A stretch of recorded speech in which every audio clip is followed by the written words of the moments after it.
Test.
All right, we'll go ahead and get started and welcome everybody to August Caucus. It is hard to believe it is August already, so happy August 1st.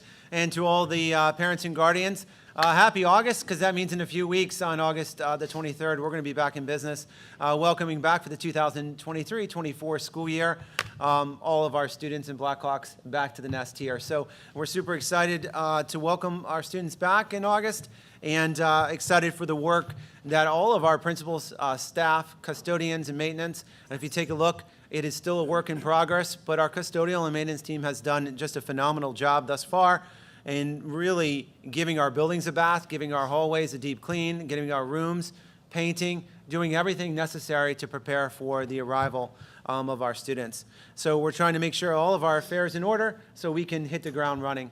And speaking of affairs, to start out, we'll do a couple of announcements, and I just asked Ms. Snyder to go over a little bit of our professional learning agenda, starting out with our new teacher induction, which will launch here just starting next week on August 11th. So, yeah, Ms. we're Snyder? really excited about it. Next Friday, August 11th, starts our three-day new educator induction professional learning days.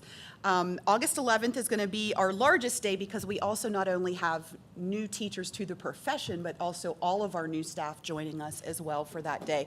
So we're really excited to have several speakers for them. And a welcome, of course, from Dr. Fox before we go into that. And we'll have principal meetings and then also a Blackhawk Foundation overview and talk a little bit to them about the district calendar, professional development opportunities, different expectations in regarding technology as well with Mrs. Matash. August 14th, we are going to be taking a look a little more in-depth with technology overview, looking a little more at Canvas and development of lessons and what that looks like. We're also going to talk about Act 13 and PAETEP, which is our teacher evaluation system, and talk a little bit about that with the mentors, which will be joining us after lunch, and our new teachers actually get to spend the afternoon with their mentors in the building, so that will be pretty exciting for them. And then the very last day, we are trying something new. We're actually going to have a whole day in service with the Capital Area Intermediate Unit. We are bringing in some presenters to talk to our new educators regarding high impact strategies. So it looks like to be a really jam-packed, exciting 3 days with those new staff members. Great, thank you very much. And when we look at high impact strategies, they're the collection of really engaging practices that are what we consider educationally as the best practices. So the combination of such educational experts like Marzano and all of the good works that are associated thereof.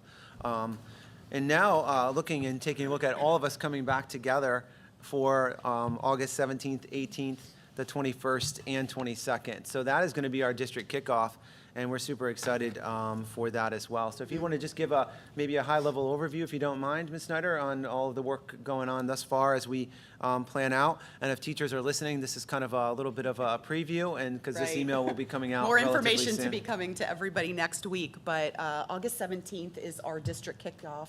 We will be meeting at the high school, and we're really excited to have welcome and introductions from Dr. Fox, and then also kind of segueing into a presentation from A.J. Giuliani, learning a little bit about project-based learning and his work, and hopefully that inspirational message for us on that first day. After our district lunch, we are going to definitely have our teachers spending some time in their buildings, working with their principals, administrators, other teachers and colleagues for the afternoon. On August 18th, we're going to take a look and have two of our staff members, Michael Aficus, who is our social worker, and Beth Smalley, one of our high school counselors. They are presenting on trauma-informed care for a couple hours for us in the morning. And then we are going to be heading back to building level activities, working on some different things dependent upon where you are located. The building administrators will be working with their staff and letting them know where they need to report and the things that they want them to work on. But at the secondary level, we're also going to take about an hour's worth of time to work on some suicide prevention training. And then our elementary staff is also grades K to 3 going to be working with the Capital Area Intermediate Unit on teaching phonemic awareness and looking at our Heggerty resources in those grade levels. Also, Mrs. Bressy, she's really excited to meet with her special education and gifted education staff for the afternoon on the 18th as well. And then our final day on the 21st really just allows our principals to work with their staff members even more with some of those things. But at the elementary level as well, I know our principals have some messaging for their grade level teams. They're going to be meeting with them, taking a look at Hegarty and foundations and just some other discussions that are going to be going on at that building. And then we're really excited to have Trooper La Vienna coming back to us to do some safety training in the afternoon on Run, Hide, Fight. So that will sort of end our third day of training, and then we're also going to be taking a look at some threat assessment team things and working on different things with safety and security that day as well. So really always a balance, right? Trying to make sure that we provide, because it's valuable time, and yet Absolutely. still allow for what educators want and need at that time, which is collaboration time and time within classrooms to Yep. prepare also. So finding that healthy balance between the two is always needed. So we're excited to get going and to welcome back everybody as well. So just we do have a couple of open positions. So if anybody is listening, we have 2 science positions at the middle school. We are looking for energetic, enthusiastic, and dedicated individuals who have a passion for science, and taking that passion of science and wanting to transform that passion into our younger learners. So we are interested in anybody with that passion. Irregardless of an educational degree, we would be willing to work with you and talk about a pathway that might be able to, that you may be able to obtain your teaching certification if you're interested. We also have a couple of staff positions that are available as well that are on our website. And always, always, always, we are looking for dedicated individuals who are willing to work with students of all ages and grade levels and ability levels to be a paraprofessional, to work alongside of our teachers, to work alongside of our students, and to take and help transform those lessons into engaging experiences for students. So feel free, if anybody is out there, you can email the principals directly, or myself, or any of us here, and we'll direct you in the right spot. If you have an interest at all, or know somebody who is interested, we would appreciate that assist as well. So if are there any questions for Ms. Snyder on our opening day activities? All right. Let's go into personnel items of our agenda, looking at August for next week. So good segue in as we're looking for some individuals. We're going to take a little look at personnel as well. We have 6 unfortunate resignations. We have Emily Book from the position of gifted, Julie Hefner from the position of business education at the high school, and she's spent several years of extreme great service to our district and to our high school. Educating students, coaching, and she's been phenomenal. The next individual as well, Tracy Jones, has spent decades of service to the middle school, to our high school, to our community, and has done a phenomenal job inspiring and challenging students. Michaela Rukugler, she was a first-year science teacher, entering, I think, back into some private practice, and Michaela did an excellent job last year. And if she ever wants to re-enter, she could definitely send us an email, and let's get her back in the classroom. Katie Rhodes from the position of paraprofessional. We thank Katie for all that she's done. And Erin Washington from the position of science teacher at the high school. And Mrs. Washington has done an excellent job for us here. And one thing I can always say about Mrs. Washington that I always admired is she was at a tremendous amount of different events and being there for students. Under employment, we're super excited to welcome Mr. Donald C. Alban to the position of computer science teacher. Don comes with a tremendous amount of experience, both in the private sector and experience as a teacher, coming to us from the Marshall School in Harrisburg, where he served as a math coach. He has experience in artificial intelligence and writing programs, so he's going to do a great job, I think, of challenging a passion for robotics and hopefully taking our esports team to the next level as well. Stephen Craig to the position of physical education teacher at the elementary school, and Mr. Craig comes with vast amounts of experience.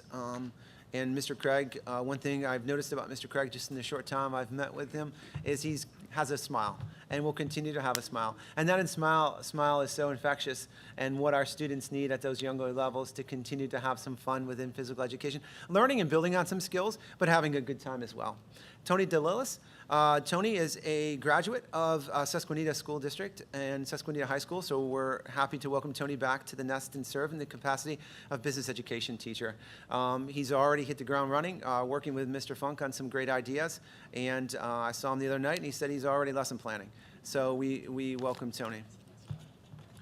Excited to welcome Judine Finkenbinder. She is a resident here in Susquenita School District. She'll be in the position of mathematics teacher at the middle school. Judine has a tremendous amount of experience and has taught at the West Perry School District and has taught their STEM program for several years. She brings experience and brings a plethora of instructional strategies that she'll be able to use to help motivate and challenge our students.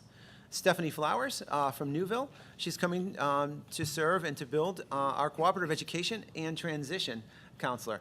Stephanie has a master's degree in special education and several years experience as a teacher at multiple grade levels. We're excited to have Stephanie join, immerse herself in our community, and be a part of our school district. We have Carl Martin in the position of recess aide. This is a really great position to be able to meet with kids, help us out, give some relief to some teachers as well and to some of our paras to be able to work directly with students during that instructional time and have some fun. Recess aides and cafeteria aides are extremely important to us. Gail Seaton. Gail has already hit the ground running. She's been in a lot, and we welcome Gail, the capacity of special education teacher at the middle school. And Nicole Stanley. Nicole will be a mathematics teacher. She is a recent graduate of Millersville University. So we welcome Nicole as she's going to be our 7th grade math teacher. 8th grade math teacher. Thank you. We have some tenure awarding. Lindsay Krismer, Megan Newmeyer, Adam Timchek, Amy Timchek, and Julian Weitzel. Congratulations on earning tenure in the Commonwealth of Pennsylvania. We have a couple changes of status. The first is for Tammy Feltenberger from Transportation Accounts Payable to Transportation and giving some morning and evening responsibilities beyond the time. And that will be paid in a stipend. And the reason for a stipend rather than a sum of money is a stipend is when you go above and beyond, you're awarded that particular amount. It also is something that if someone says, maybe in a month or so, I can't do this, you don't detract their pay. This just doesn't get awarded to that individual, almost like a supplemental position. So one thing Tammy will be working on, one of the many things, is she'll be taking that radio home with her, coming in earlier, leaving later, and she'll be helping at the elementary school when there's transportation issues. She'll be helping in the morning when there's transportation issues. When there's a shortage of bus drivers, working with our transportation at Roar to be able to reconfigure what those busing routes will look like. That's really imperative. She has a deep knowledge of our new Transportation TransFinder Plus, and she will be able to work. And once we get, the key is getting that information, and sometimes it's not Roar's fault. They get a late call off, but getting that information as soon as we can, boom, popping it in so we can send it out to our parents through School Messenger, and that's something Mrs. Feltenberger will work on as well. And then Angela Schlussler. Angela has done an incredible job as one of our attendance officers, and she's going to tackle into the massive fun of the Pennsylvania Information Management System, or what we would affectionately known as PIMS. PIMS fields seem to become greater and greater, larger and larger. The data and accuracy of PIMS is imperative. Funding is tied to PIMS. Accuracy of special education is tied to PIMS. The TSI plan we're going to be talking about shortly is tied to PIMS. So PIMS and the accuracy associated with it is important. We're not going to find a person probably more attentive to detail than Angela.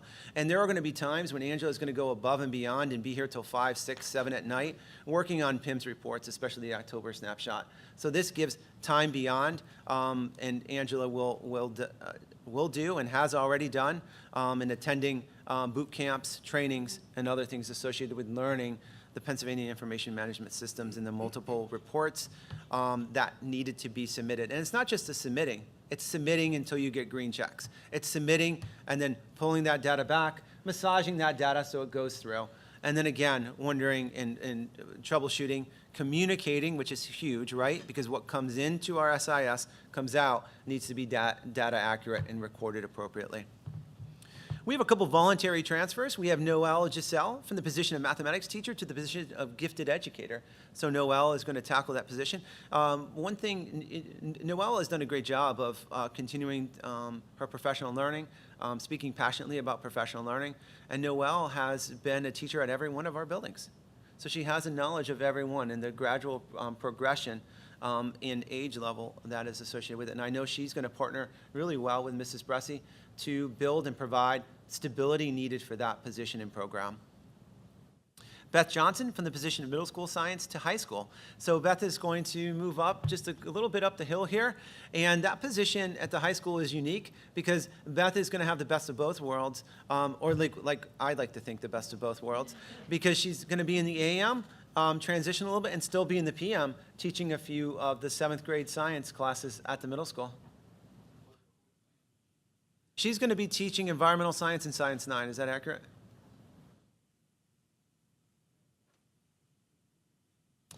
Guest teachers. Cannot have enough guest teachers. And the first guest teacher, I'm super excited. Hopefully she comes in as much as she wants. Amanda, Coach Bell from Dillsburg. And Amanda does an excellent job coaching, being a part of all of our activities here at Susquenita. And would love Amanda to be a full-time teacher. Just throwing that out there. Ed Fleming, we're excited to have Mr. Fleming back with us, and Kristen Sandusky from locally here in Duncannon to be a guest teacher as well. Induction support teachers. You can see the listing of induction support teachers to support our new teachers and new hires as well. We have a plethora of co-curricular assignments. You'll see everything from technology co-directors to team leads, which I appreciate all of the leadership of those who are stepping forward to serve in this capacity, well beyond what they get paid supplementally for. Middle school, Myron Chorowski, continuing with band, NJS. Mrs. Johnson said she was going to continue with the science fair coordinator at the middle school as well, and still continue that continuity. And at the high school, several positions here, and a couple are still vacant that we continue to look for individuals also. Looks like we have a computer club advisor, but I'm confident Mr. Albin will tackle the computer club and immerse that computer club into a lot of different aspects. Fall play assignments. We are looking for a costume advisor and a publicity advisor, but have positions for lighting with Mr. Gildner, makeup advisor, Mrs. Maxwell, our play directors, Dr. Rosario Apley and Mr. Lee Williams, and stage crew, Mackenzie Gaiman. Athletics, Olivia Brady, our new social studies teacher at the middle school, signed up to be our girls cross-country coach, splitting that position with Mr. Myron Chorowski for the boys and girls side of cross-country. And it looks like they have a good group signed up for this year to do that junior high cross-country, which I think is great. I like cross-country. I like all sport. I like all activities, but resignation, Mr. McKee from the position of assistant coach for the running backs, and motion to approve Mr. Tim Check as a volunteer independent golf coach. And that wraps up resignations, leaves, transfers, and employment. And at this time, I'll take any questions. All right, thank you very much. Now I'm going to go over some agenda items. I almost wanted to turn it over to Mr. Holmes, but not quite yet, right? Going over some agenda items, we have approval of minutes from our last meeting, which was June. It felt like it went pretty quickly, didn't it? Treasurer's reports, payment of bills. Number 7, I'm going to talk about tonight, and we can certainly modify this as needed, but it's a motion to approve Hornings Industrial Supplies to retrofit, basically remove our old quartz halogen bulbs that are in the stadium with LED bulbs. And that is with a PP&L rebate, which would come to $55,315. And we would look to use the capital reserves for that. I will get into a description about what that project would look like a little bit. But in that project, what we would hope to save would be 50% energy reduction through the use of LED lights.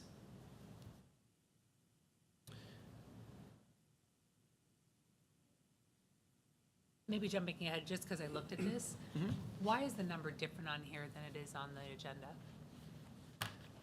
The number that was in the plan, there's going to be a lot of numbers that are in the plan that are rough estimates Okay. until it is final to go out to a proposal. The proposal in here had 300-watt bulbs. This, in the quote for approval, is 500-watt. We believe the 500-watt will be much more effective for the size of our stadium and available.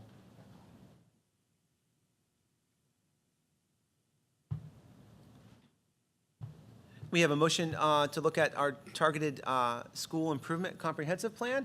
Ms. Snyder and Mr. Hamilton and Mrs. Bressi will go over that this evening. Approval of our bus list. We appreciate all of our bus drivers and respect all that they do. And I know on August the 3rd, coming up on Thursday, is our bid meeting. So all the bus drivers will come together and talk about different routes that they will be bidding on. Motion for Act 80 days. We have an Act 80 for our kindergarten split as well for August 23rd and August 24th. So we'll divide the kindergarten grade level wise. Helps that transition the first couple of days, helps the teachers, and it helps kind of bring some of that, the large capacities and numbers, and then we'll bring all the students back on the 25th. One Act 80 day for curriculum planning on September the 1st, and 2 half days on the 9th and the 15th, which I believe are our family conference times that we have. Looking to continue with the changes made on January 12th, 2021 to Policy 429, which speaks about the benefits for substitute teachers. And it's just keeping current with that and the rates associated thereof from that particular Policy 429. We'll talk about here just in a couple of moments the district student code of conduct, as well as the extracurricular and co-curricular codes of conduct as well. And we're looking for a first reading of Policy 830. A second reading of Policy 830 is electronic data storage. Second reading of Policy 218.1, and a modified first and second read of assessment of student progress. And it's important to note that that policy has not been reviewed since 1994. We have some financial reports attached for your review and consideration from our booster clubs and the PTO organizations. We have some disposition of items, some outdated Wonders reading materials, some HSP, Pennsylvania Science, Earth Science, Life Science, and Physical Science materials that are no longer being used, and some broken items, a broken standing desk, and some wobble stools that are no longer wobbling. That was a bad joke. And that is our motions for the board agenda. Any questions on the agenda? I know there will be some presentations that will hopefully address some of those items for motions on here. All right, at this time, I'm going to hand it over to Mr. Holmes in Finances. Thank you. In front of you, you should have a revenue report through June 30th of 2023. We had revenues of $35,359,407.91, which was 104.63% of our estimated budget. And expenses for that same time period, $35,319,280, and that was exactly 100.05% of anticipated expenditures. These numbers are not final as we are on an accrual-based system, so we have some revenue that has not come in yet, and we also have some expenses which have not been paid yet that would go in here. Any questions on our revenues and expenses? We have watched very closely, and we continue to watch very closely the Commonwealth's budget, and that right now not having a budget and seeing, and hopefully that budget gets done before any time later in August, as we're monitoring currently our cash flow. But we still believe at this point we are in good standing without having to go out for a loan access of funds. But we'll watch that very closely, depending on how long this could sustain, could cause us to have to hold an emergency ask and meeting to request and go out for an emergency loan if needed. Is that accurate? Yes. Quick question. When will we, approximately what month, do you think we will know, we'll be able to balance basically out our books and know if we had it, how much deficit or excess this year, like a dollar amount? Yeah, really great question. I think we're pretty close to giving you a rough estimate right now, probably within the next couple of months, but everything's not finalized until our audit is complete. And that's important because we may think we hit something, and they may say, here's something so until it's officially audited, we'll say everything is unofficial. Can we just make note, once we have that information, to present it at a board meeting? Yes.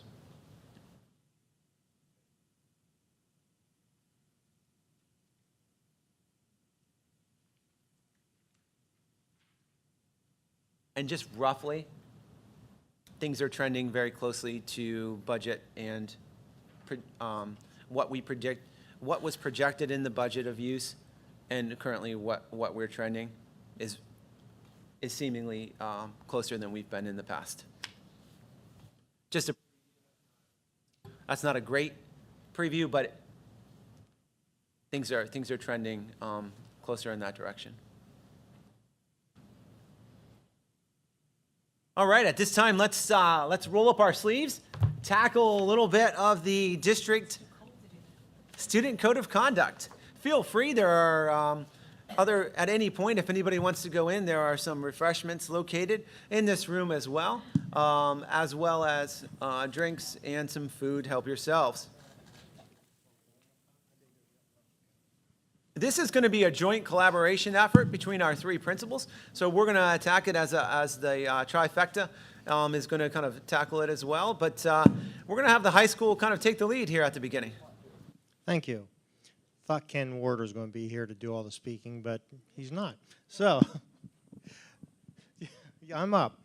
So what we did when we were tasked with doing the athletic code of conduct, Dr. Fox also prompted or tasked us with coming together to create a single document that highlights some of the key student areas or codes of conduct. And you have drafts in front of you. I can tell you they've already been changed since 5 o'clock this afternoon with some additions. So it's definitely a working one based on some of your suggestions. So what we did is we went to take bits and pieces that are probably in each handbook or the district calendar or district website and combine them into one student code of conduct document. That's a quick at a glance of some of the key. This is not all encompassing, but sort of just at a glance the key things that students and parents could deal with on a regular basis. And it's on one consistent place, and then this can be attached to handbooks or distributed individually throughout.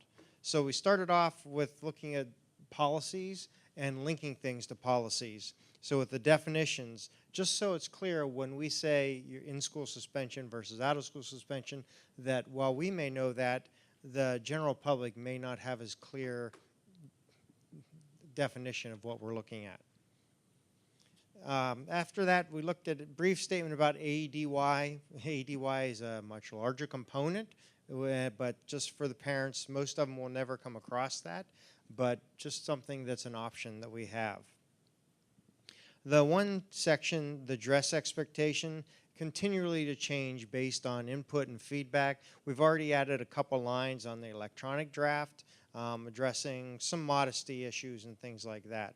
But keeping it vague to allow principals a leeway to address student dress in there while still maintaining some modesty while not being discriminatory against certain groups of people.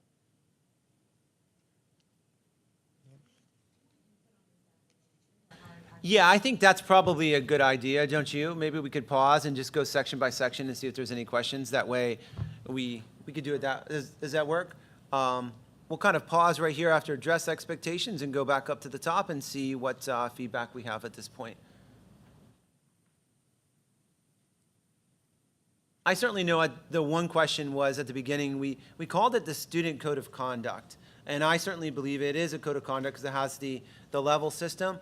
But having it in with some attendance and some others, do we talk about the Susquenita School District district handbook and code of conduct? And then it can fit still within each building's handbook. So I guess my question is there still a separate handbook? We do currently have a separate handbook, which students, and when they do the InfoSnap, acknowledge that they've read it, so But does it have the same information in it, or is it, did you this like? has been, it's taken, but it's been revised, so the handbooks will need to be updated once we go through this also, because we're pulling bits and pieces to a single document. But we have things then, handbooks that aren't necessarily code of conduct. It may just Okay. talk about where to sign up for lunches and more of the maintenance. Right, okay. And we try to make those specific. Hi, everyone. And we just tried to make those specific to our school. So, for example, this is a district overview, whereas at the elementary level, I didn't tackle parking and Right. college visits yet. Right, okay. So we don't have anybody yet. So is this, so this one, all right, so, but, all right, maybe that's where I'm losing my, because this one has parking in it, and it has all three of your names on the front of it. So is this the district one, or is this? This is, will be, our intent is the district code of conduct, which highlights key pieces of like discipline, operation, attendance, while we'll still have handbooks that will elaborate on, include other things. This would be district. So if you look, there are specific, like cell phones. It breaks it down to elementary, they're not permitted, middle school, and then the high school guidelines. So to Mr. Hamilton's point, do we keep student driving in here? Or do you just keep student driving in the high school handbook? Well, I think since we have a board policy on student driving, or it's embedded within it, I think we keep it in there, in my opinion, Okay, because it does align with that policy that's there. okay. All right. I think my only thought I had for the, and this is more clerical than anything else, is in definitions, you have, almost all of them are listed as full sentences. They're like defined as like a noun. In-school suspension is when the student does this, out of school is when the student does this. The first two is verb-based. So maybe just making them all sort of noun-based, saying the detention is when the student spends a specific period of time while under the direction, that kind of thing. And I just had, and if I'm not speaking for the whole board, somebody needs to speak up. But I think you should put right in here, whether an outfit is deemed inappropriate or immodest is strictly up to the principal's discretion. I mean, we're not going to get a roller out and measure how short shorts are, but if the principal or assistant principal says, this is inappropriate, you're showing too much cleavage, or you're showing too much whatever, that's the bottom line. And I think our policy is vague enough that we want to respect and trust the authority of the principal to make those decisions, so that there's not going to be an argument. Mr. Funk says he feels this is immodest, and that's that. And I think the board agrees with that. So if you put that in here somewhere, it might lessen some conflict that someone might have. We can add that, for sure. Thank you. Yeah, I kind of like that. That certainly says, any questionable items, we determine in terms of the regard of the decency. So kind of the final verdict goes with the administrators that are tasked with providing the overall safety and culture and welfare for the buildings. And to that end, I think I kind of liked, I think twice somebody was, when we were taught, you were introducing this, you used the word modesty. Can we put in there, groom themselves to meet reasonable standards of modesty, safety, and health? To not, the very first bullet point, and to not cause disruption to the educational process. Huh? I think we use the word modesty in the board policy. Yeah, right, Yes. perfect. Thank you for that. I like this because I think it is universal. I think it's clear. I think it is also enforceable, and really also lends itself to allowing students individual freedoms as well, which is something that we want to also keep in mind. The next section, if you're following along on the paper or electronic or different, this is where we keep updating based on feedback. It's actually the academic honesty policy, and it references the school board policy. So the handout says dishonesty, it's actually honesty, so. The other, probably my other suggestion for consistency's sake, I know in the extracurricular code of conduct, we referred to everything as district policy number, whatever, so district policy 252. Maybe we could do the same thing, like everywhere it says board policy, say district policy, and then down below, say, please review to district policy number 252.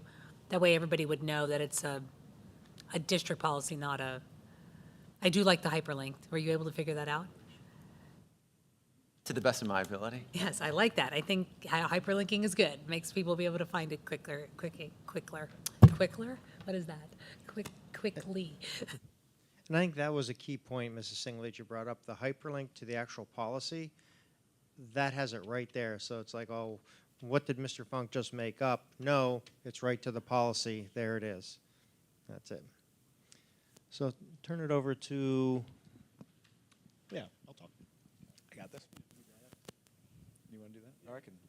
I can talk about PBS. So, like Mr. Funk said, I'll just give a shout out to Mr. Ward. So I was on vacation when they kind of did this, and Mr. Ward did a lot of this, and he gets to take off caucuses because he does a lot of work. So I told him I'd come to the longer meeting. So with the PBIS, and we've talked about this with you guys as well. So we started this my first year here at the middle school. Mark's has done it before in his previous districts. They're obviously more advanced right now in the elementary because it's been there for so many years, and they got the Title I resource and stuff like that to help out. So I'll let him talk about the elementary then, but with the middle school, this will be our second year, but really our first year of that. The team met like in early July, and we're really prepared. We have a great plan going forward. We have our celebration days set up. There's nothing going to be popped on the teachers. So we're at the tier 1 where we're just kind of introducing the foundations and the system itself and kind of establishing the parameters. So obviously, eventually, as we proceed with it, we want to get to that tier 2 where we're identifying the students that are having trouble with our policies, kind of creating groups and stuff like that. So with the PBS, that's where we're at. Mark, you want to touch base on yours at all? Yeah, and I think the most important point about PBIS is it's not foolproof, right? When you're looking at it and our MTSS, if we're using that consistent language and we're having common practices, consistent language, practicing, reteaching, all of those things, about 80% of our students should be able to successfully make it throughout their day with no issues, right? But then we have those 20% that will need those reteaching, and that's what the studies show, that they may need some social stories read. They may need that reteaching of behavior expectations, and then this is where some of the code of conduct and the infractions will come in of consequences, reteaching, all of that. And then you would obviously have that tier 3, about 5% of our students that may need more intensive supports, behavioral support. So it's important to mention that PBIS within our code of conduct, that we're using that positive language.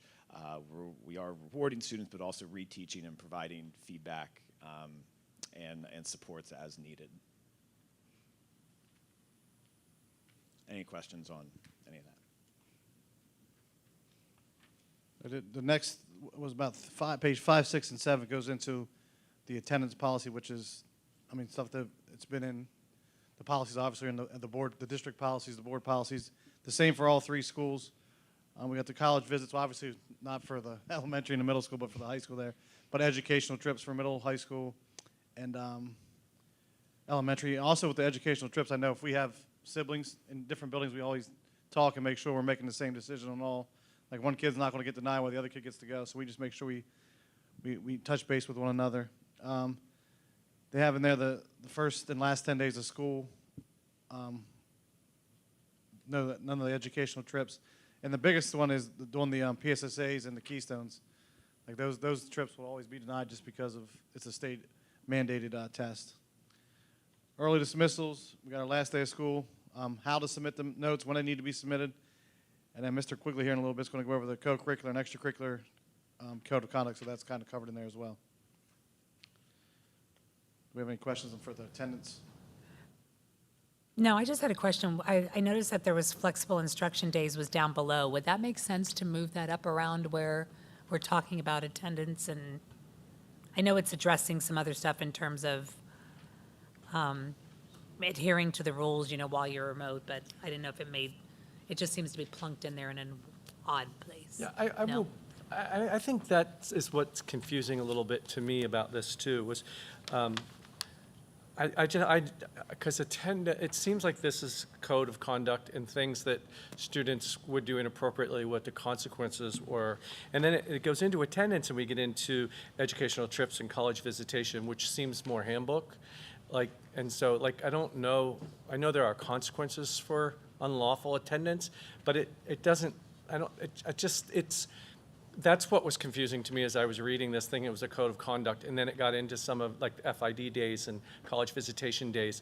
It might read better if those things were part of your actual student handbooks and some of this other disciplinary stuff, because I don't think you give detentions and suspensions for unlawful absences. So I don't know. That was just a little confusing for whatever reason.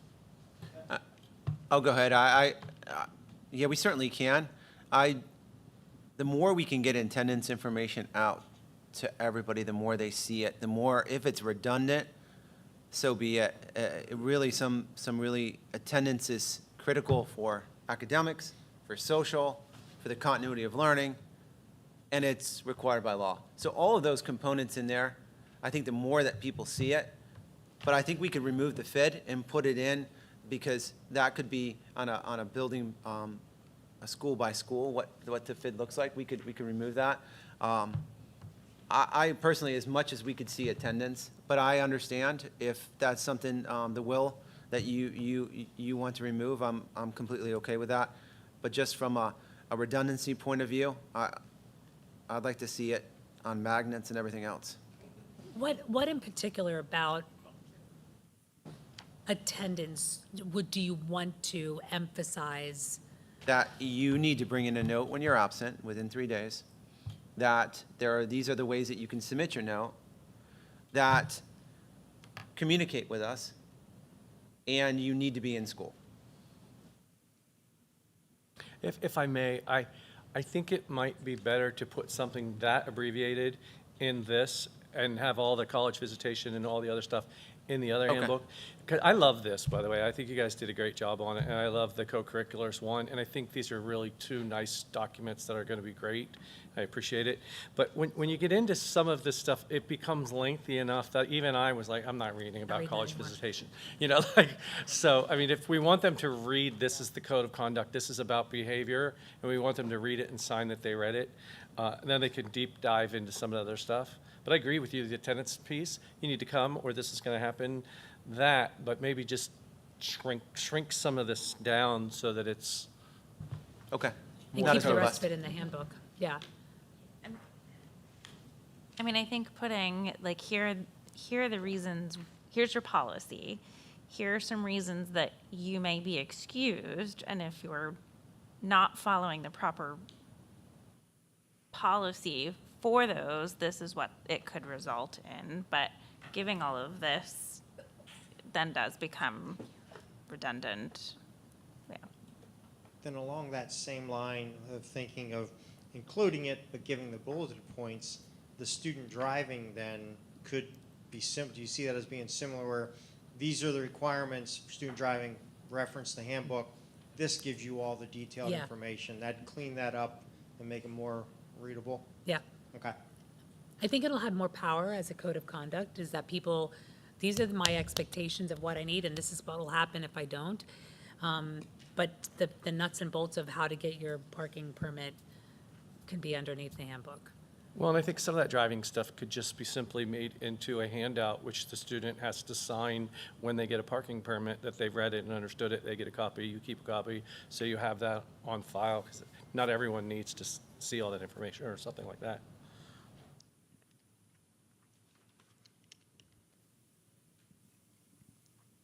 After the student driving, we'll summarize that and fix that too. Did put in there about some of the rules and expectations for district transportation, not just on the bus, but at the bus stop, because that's still under, Yeah. once they're at the bus stop, yeah, they're still under our purview. So they put some key behavioral expectations in there. I like that. I like the way that that's done, because it's very easy to get to the points. Yeah, and I agree with Mrs. Singley. I like the formatting because it really helps it to stand out. I think for some of the other ones, it was hard to know, is this its own separate thing, or is this a subset of another heading? You know, as we're talking, like, I think even going back to attendance, it's like, oh, is educational trips its own thing, or is that meant to be something that falls under attendance? And so just a formatting, yeah. No, I appreciate that. Do you have anywhere the consequences for misconduct on the bus? Like, you know, that spells out specifically after X number of times, we're kicking you off the bus. I don't know if it says X number of times, but I know in the, like, the tables, they have different, like, bus conduct. Well, it depends on what it is. Could be level 1, but it could jump to 3, depending on what. Yeah, depending on the infraction of what a student does, it might not only be a bus removal, it might be a removal from school. The bus is a value add at that point, based upon what the student's conduct is and what they did. So an Or signs. accumulation of multiple level 1s would automatically make the conduct a level 2. I think it says that in here. Yeah. We try to work with students as much as possible, obviously, to keep them on the bus, that's parents all that, but I guess that we always communicate the littlest infractions, and if it's the littlest infraction 10 times, then it's time for, it's not actual detention anymore, it's probably time to get a ride to school for a week or so, or something like that. And then one element we do be mindful of is special education. Certain students we handle things differently. It doesn't mean a student under special education and IDEA does not receive a consequence. The consequence sometimes has to be a little different because transportation is a related service, but it doesn't mean that student won't receive a consequence. They'll still receive one. It's just going to look a little different sometimes. I think Ms. Snyder can go pick them up for that week, I think. Yeah. Sometimes we have helped out. It would be Deneen for sure. So, the new car. So under the district provided transportation it's like the last paragraph before that line where it talks about the transportation policy. What I've heard people say is that, you know, the discipline level could be different based on, but what it references here is that the behavior is in accordance with the student code of conduct. But it never really defines what that student code of conduct is, and that is in reference to what I heard people talk about are these different discipline levels. And I think that needs to be spelled out a little bit more clearly, and that is truly what I'm hearing are one and the same. That what you're referencing as student code of conduct is truly that there could be a different level of discipline based on however that's determined or decided by the principal and the bus driver.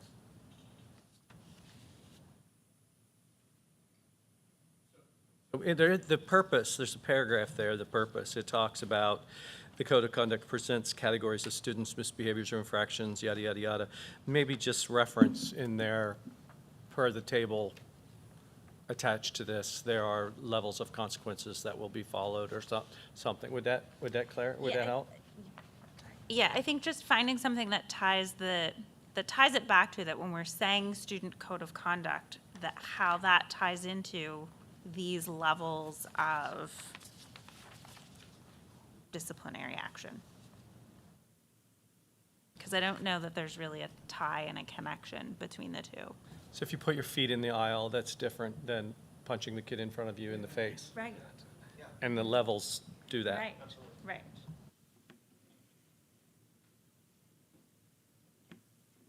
Are you referring just to the bus? Or just to the bus? Referring? Yeah. Are you referring just to the bus part? No, I think just In all? Okay. Because, like, the first thing under level 1 in the table is bus misconduct. So does that mean all bus misconduct's a level 1? So that's a little,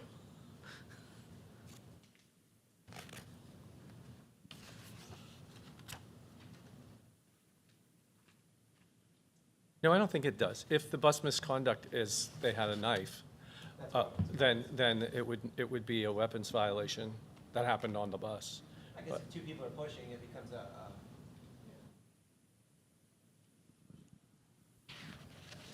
And we have the ability to adjust that too. And bus misconduct could be a student standing on a seat, standing on a bus, standing on the bus. That's standing up in school is not necessarily a bad thing, but standing up on the bus is a safety concern and the talk with parents. Just put it out there. You're gonna have that one parent that dies on this hill about, well, it's a bus misconduct, it's a level one. You know, it literally lists bus misconduct on page 11 as bringing tobacco products and fighting are all considered by definition but misconduct. Yeah. But I think it's self-explanatory, but maybe not. We have bus conduct already in our building handbooks. Already, I believe, correct? At each one of the high school, the middle school, and elementary school, you have conduct on the bus already defined in those handbooks. Maybe we refer to it within the handbook, but talk about behavior on the bus can extend into other levels within the student code of conduct. So we do like with the, I didn't realize we would also then have bus conduct in the handbook. So then we would do what we did like attendance. A quick blurb of what we mean and then reference the handbook, which is more exhaustive. This will be a one-page document when we're done. Which honestly, that's probably isn't a bad idea, because it gets Click the on this point link, across. click on this link, click on This this is your link. code of conduct. And the one good thing about referring to other stuff too is if you change it, that one document, you only gotta change everything once. Now, we appreciate the feedback, because like I said, this is a working copy till we get what's going to be best for our community. After that is a cell phone, which is spelled out pretty clear. I have some thoughts just on maybe putting iPads and cell phones together in the document, since they're both electronics. I know, not underneath cell phone / iPads, but I mean like in the same Near area. each other. Yeah. Okay.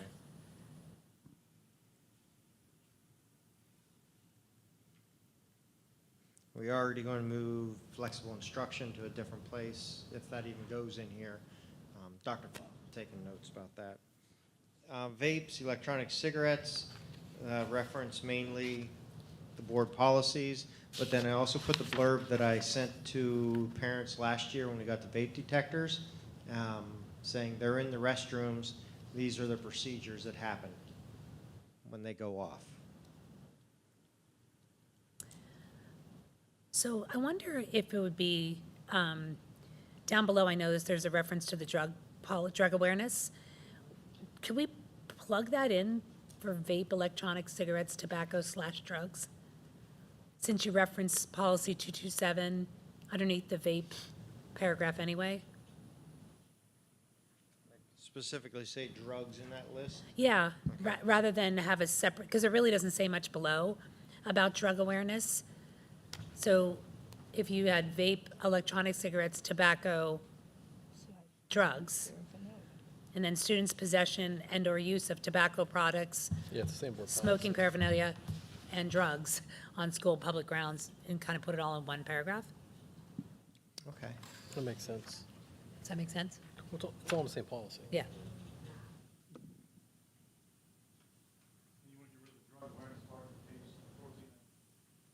Well, make it part of the other one. Just move it up, Just and add then that make to- that reference to both of those policies underneath it, because you already have reference to that anyway.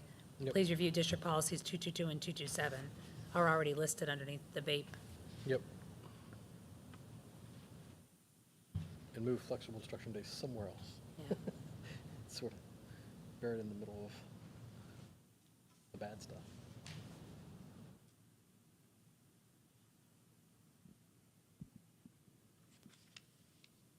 That should be under attendance. And then as we went through this code of conduct, it sort of went progressive also. So we have police involvement and searches outlined there also, followed by the discipline level charts that we referenced earlier. So the other thing I think is the district weapons policy seems like, I think we should have reference to weapons in here, don't you think, in code of conduct? I just don't know that I like it listed as the district weapons policy, because that's not how we did anything else. I would just say weapons, I'd put the title weapons, just like you had vapes and cigarettes above, and then just say weapons, and then say, weapons are prohibited, a weapon is this, and then refer to the district weapons policy. Like kind of the same way you addressed cigarettes and tobacco And the weapons policy, are we doing a first or second reading next week? Second. So I don't know if this definition is, it is, would link to the one we're going to approve next week. I think it is, yeah. And then I probably would move weapons above searches. Keep searches, like, have things that you could violate for searches and then police involvement. Yeah.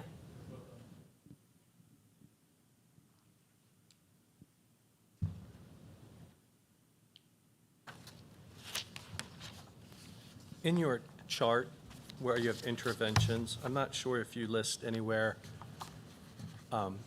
like the student assistance team at the high school, and I know the elementary school and the middle school have different, they call it something different, but I would think they would be interventions probably.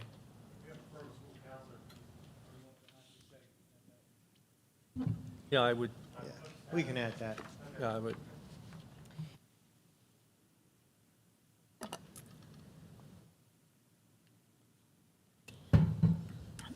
Dr. Jones, are you thinking like having some kind of description under discipline levels that says like maybe they go to the school counselor or something like that, and then here are the various Well, the middle discipline column levels? is interventions. Like, what are we doing Oh, to okay. try to resolve the issue? And so one would be like a SAP referral if there's misconduct or something, or we suspect. Sorry, that's a little smaller than what I. Could you say it again? I'm sorry. We'll put in a referral staff, and then we follow our status, so in each of our separate handbooks, then we can put our program with like bigger detail. Oh, yeah, yeah. Somewhere, I think it's in here, it says referral to SAP or whatever, yeah. In level 3, it's a student assistance. But I would say that's way too late. Right. I would throw it in all three of them. And I think just calling it student assistance program, because even the names being different, it still falls under the student assistance program and guidelines.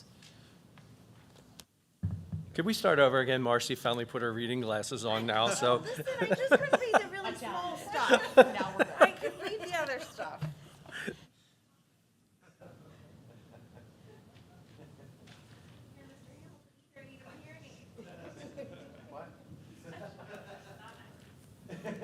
So we appreciate the feedback. We're going to take all it combined and compare all the notes we took, and then we'll make adjustments and make sure you get another copy. And so the board will be not approving the handbooks for each building, but we will be approving the code of conduct, which seems better to me, a smarter idea.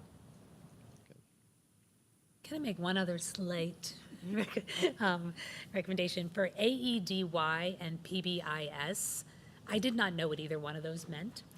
So I was wondering if you could put, instead of defining it in the first sentence, put Pennsylvania Alternative Education for Disruptive Youth, parentheses AEDY as the title, and then just say AEDY provides a combination of intents in the first sentence. And the same thing with the PBIS. It was my biggest thing when I first started on school board, all the acronyms of education. Did not know one of them. Alphabet soup. So is this going to be available once it's finished in an electronic version? What I see, well, multiple versions, but yes, once it's approved and everything, probably since the school years have already started, I'll probably email it to all families and students so they have a copy of it. And then moving forward, it'd just be part of the InfoSnap. Here's the student re-enrollment Enrollment. checkbox. Okay. So I would strongly suggest we email it every year, because I can tell you, I just went through that InfoSnap and I didn't read a one of them. Couldn't, Like people, you know, I mean, I'm just saying, it's the reality, right? Couldn't you put this on People all the click, iPads click, automatically? Click through, you know. I'm being honest. then they can't say they don't have it. Yes, we can do email. No, put it in their iPads automatically, like as a click here and it's right there. Actually, we can do that. We can have Mrs. Montage 'Cause it's push it PDF, out to all it's the right there. students in their iPads, so it's there whether they want it or not. Then I have two formatting suggestions. So it looks like when it first, and maybe this was something that, it looks like maybe they started to go in alphabetical order as far as the headings, and then as things got added, it went off. So not that you have to rearrange, so it looks like it went sort of like A and then D, and then it was, A again, but then it seemed like it kind of tried to stick with A and then yeah. I was trying to follow. I think it made sort of sense.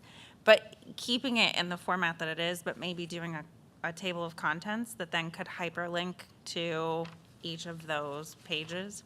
Maybe I'm asking a lot from a technology standpoint. But I think then that would be nice if it's on the student's iPad, that they could say, well, hey, I just got busted for a vape. I'm going to see what I'm going to be facing. And they can just click on it and it's going to hyperlink right to it. We have amazing tech here, so yes. I know Christine can do it.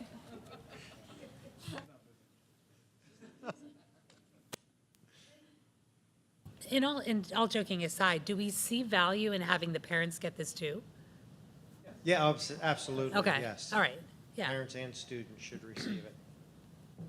I think that's the nice thing about Messenger, if I understand it correctly, because in the past, it was our children would get things, but we didn't get them. And I understand now with Messenger, you can make that happen a lot faster, a lot easier. And if anyone's wondering, what is it that principals do over the summer? This is a small part of what they do over the summer. Thank you.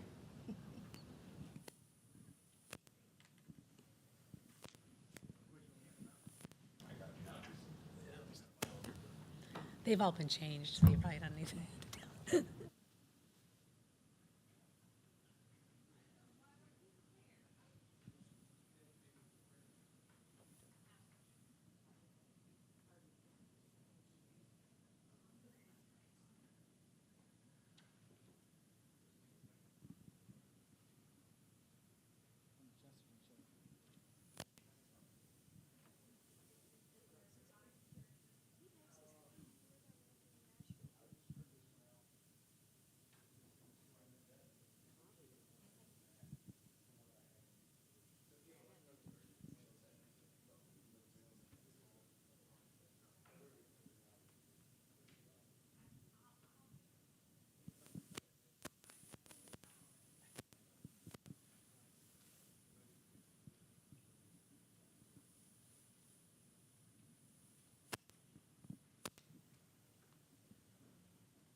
Okay.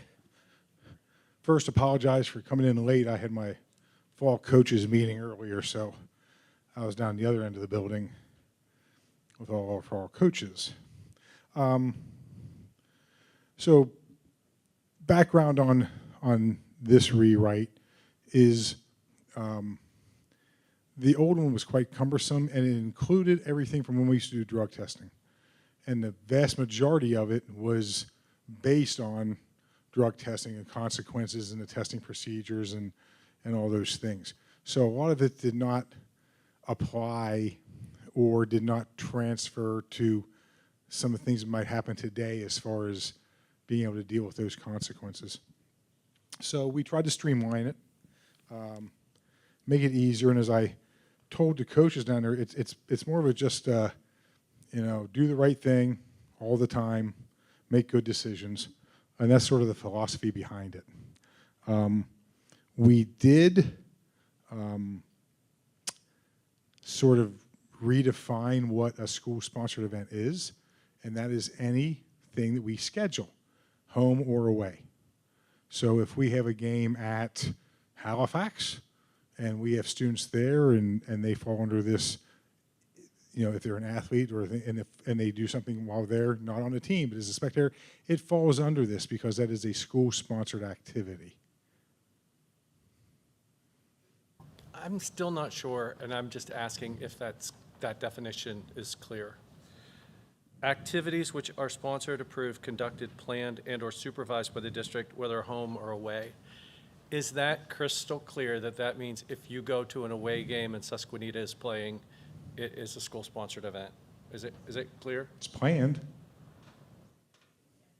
The one thing of the definition that we did use is it's a consistent definition that we've used in Can't you just say prior whether you policies. attend as a participant or I believe in our weapons policy that's up for the second review, that's the language that we pulled directly from it to have that continuity of language. Sponsored, approved, conducted, planned, or supervised.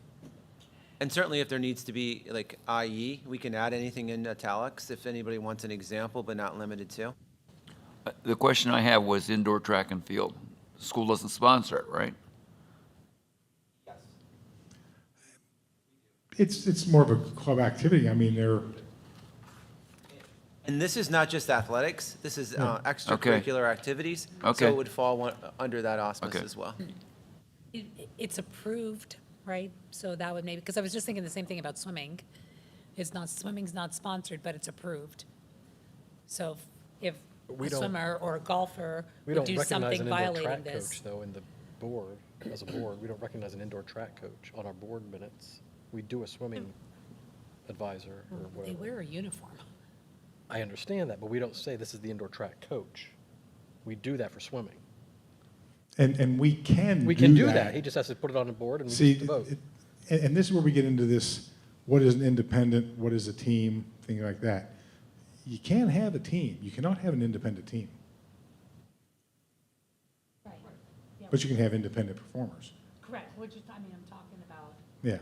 how does it apply to? So basically indoor track last year, I recognized it with others because we had kids going, but it wasn't, that was literally the kids coming together with the coach and saying, hey, let's work out after school on our own and we'll get ourselves to events and, so it wasn't, was it sponsored?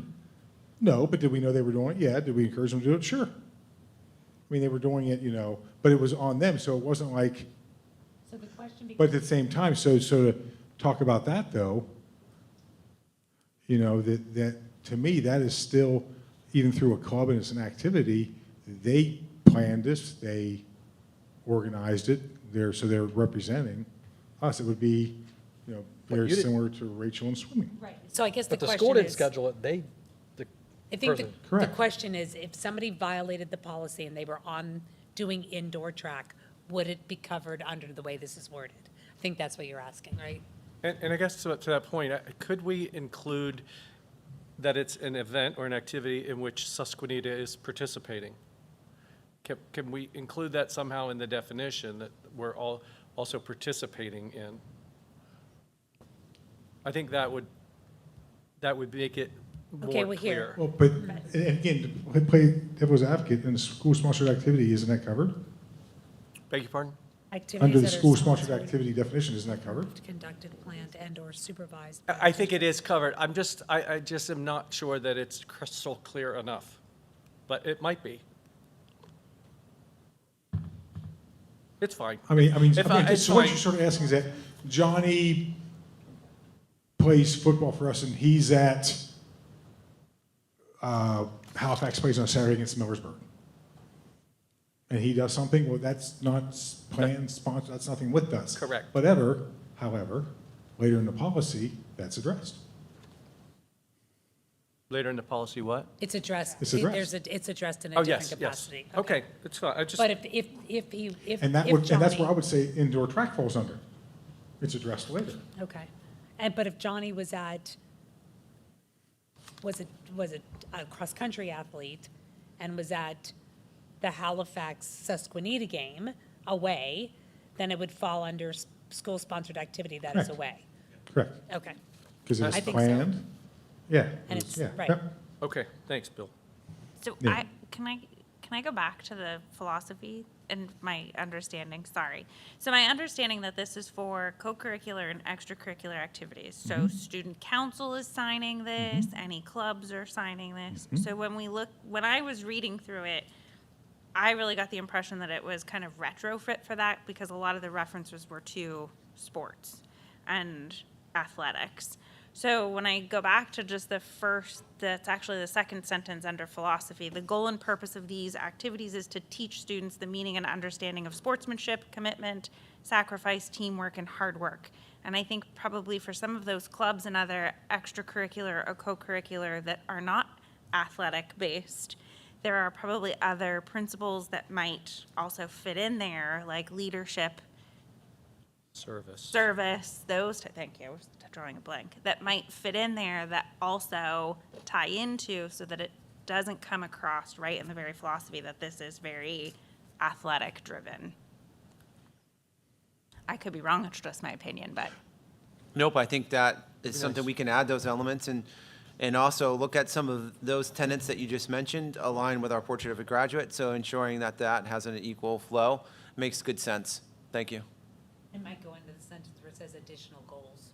You might be able to add them in there, leadership, whatever you want to pull in, just in that sentence after.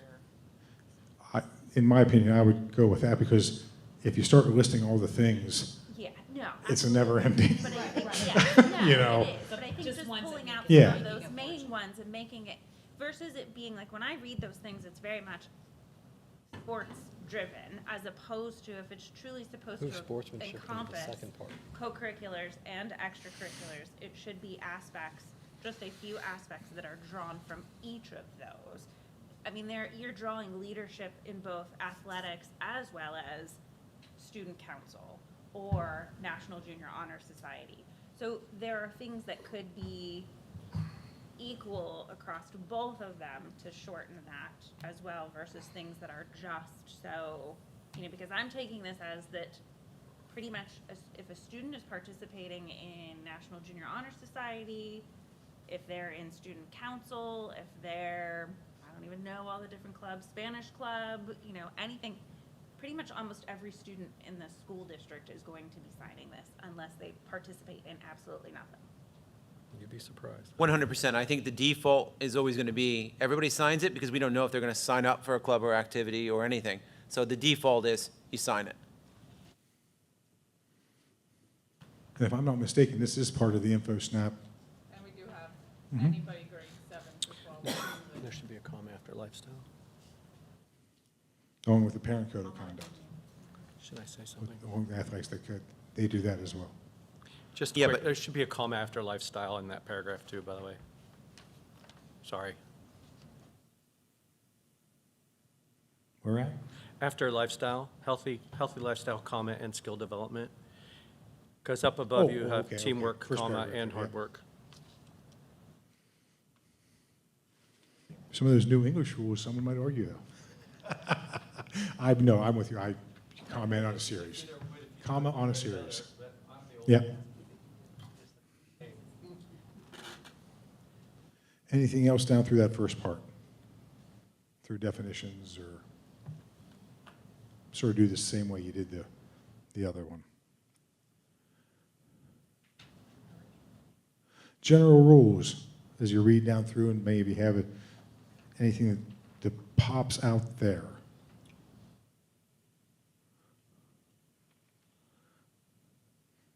And again, we tried to make this, Excuse me. sort of all-encompassing. I mean, I don't want to say all-encompassing, but that flexible enough that it can be applied but not so, I mean, let's face it, we can't be totally black and white. It's gotta, we have to have some room for flexibility and things like that. I think the overall is, again, the goal of our code of conduct for extracurricular activities and co-curricular activities is not to catch a student.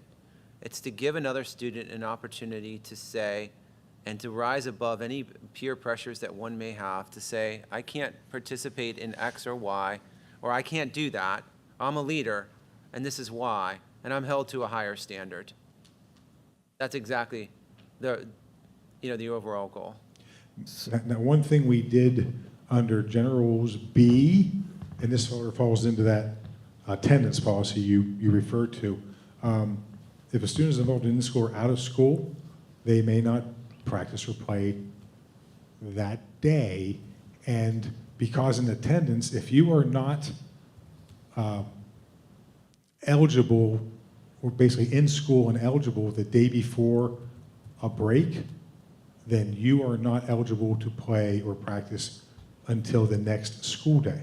So for instance, it's Christmas, and basketball kid says, I'm not coming to school the last day. They are not able to play or participate over the Christmas break until we return to school. So, And I know there were some questions. I know some schools say, well, in school or out school ends at the end of that school day. We have it written, that includes that day. And coaches, just so you know, often put that in their rules that if they're not in school, you know, I mean, if they're suspended or anything, they can't play or practice anyway. so, And just so you know, I mean, some of you might not know, you know, all my background, but I was sort of a hard-line guy when it came to your behavior in school. And if you don't know, my first 2 years in baseball, I suspended my best player in 2 championship games because he broke rules. I mean, it was just. So. General Rules 2B, what I printed out. That's suspensions, not attendance. Correct, but he talked attendance, and in attendance, it was in there about the day before. If not, we'll put that in, but that's always been. so, I think that should be, when I read over this very carefully, I would add that as a rule. That if the student is unlawfully absent, is that what you're, because they have 3 days to turn in a note, so it's really hard if they're absent on a Friday or the day before Christmas break. They have 3 days to turn in a note. 3 school days. so if a kid. What if they have God damn, I can't get over that.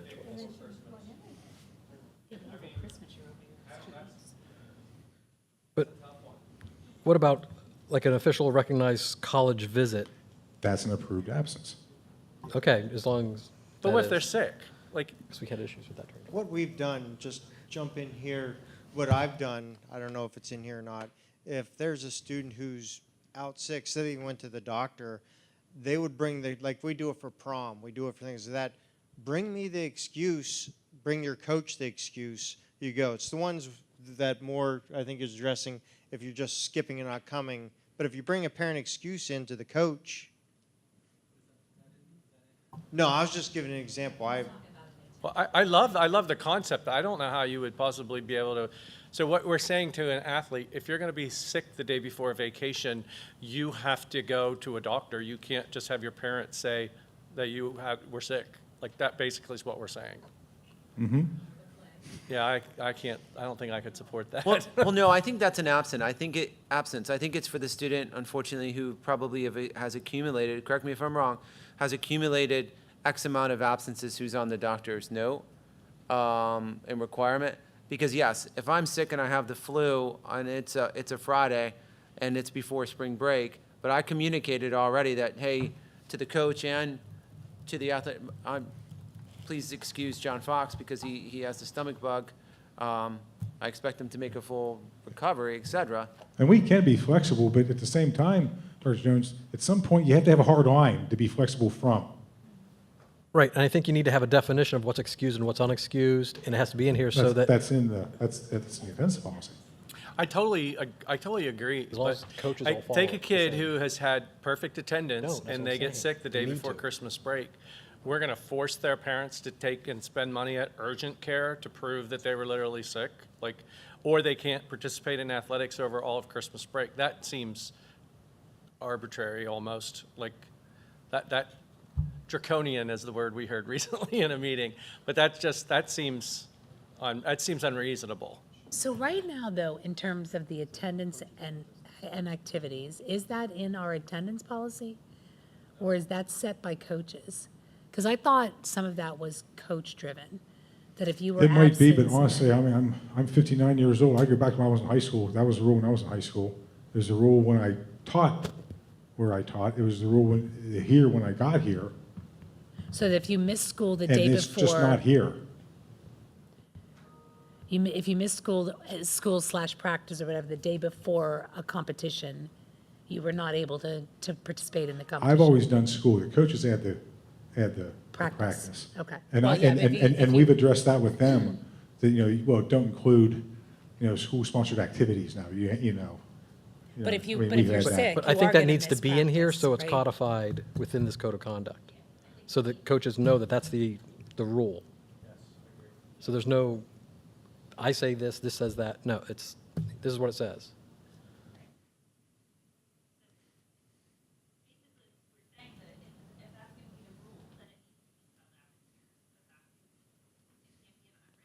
But we've let that up to each coach, and that's just not coaches' rules, they're gonna hand it out to players. Coach, or is that something we want to standardize? Well, here's why, so here's where, well, I think I understand where Mr. Quigley's coming from. It's like, there's so many scenarios that could result that that it might have to be left up to the coach. You know what I mean? Like, so like if you have athletes that are dual sporting, and so they miss a practice because they're competing in their other sport, if the codified thing is if you miss practice, you don't compete the next day. coach's rule. Right, but somebody's asking to put that in here. If you don't leave that flexibility up to your coach. That you're in a school-sponsored event, so that wouldn't be a missed app. That's why it needs to be in here Okay. that way.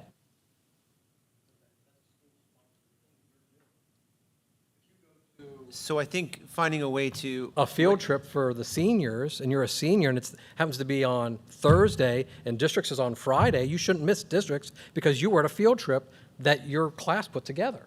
So finding a way to memorialize that statement, And that's why stating, we're flexible. stating that a student will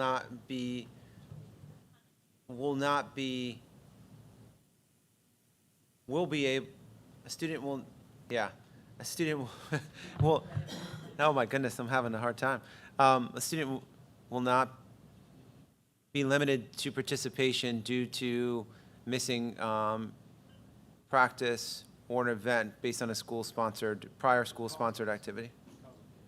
And Something along those lines? And I don't want to get too deep in the weeds, but I would feel more comfortable if, when the student has unlawful absences, it's communicated, you must be in attendance in school or whatever, and also it could be communicated. And if you miss the day before an activity or whatever, you can't go. Like if it's unlawful, or if they've already accumulated, like Dr. Fox said, enough that they're on a D code or something, or they've reached a certain point. But to just say if you miss the day before, because on the other side of it, just being devil's advocate, since we just got through COVID and everything, do we want kids coming to school very, very sick on a Friday so that they could play, football on a Saturday night? Like, we don't want that either.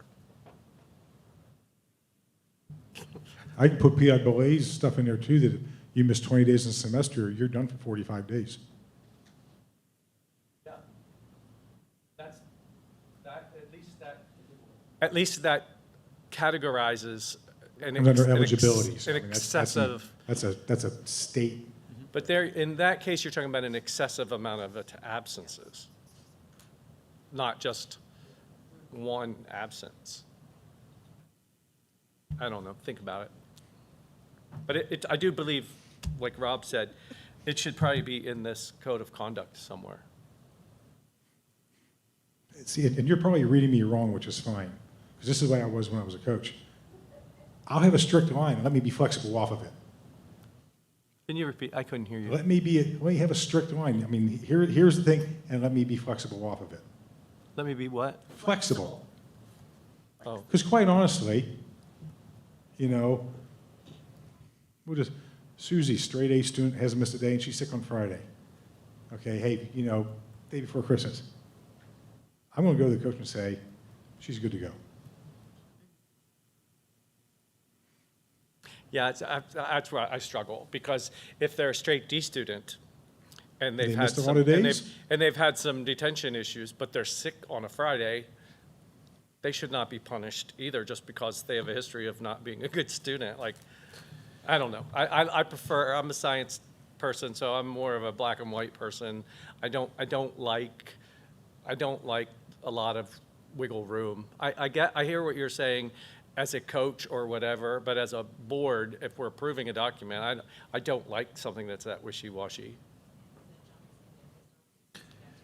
How about something along the lines of a student who is absent from school or practice/meeting the day before a scheduled event for an approved school-sponsored activity or illness, ooh, that's a lot, as communicated by the parent or guardian to the coach in school office, is permitted to participate.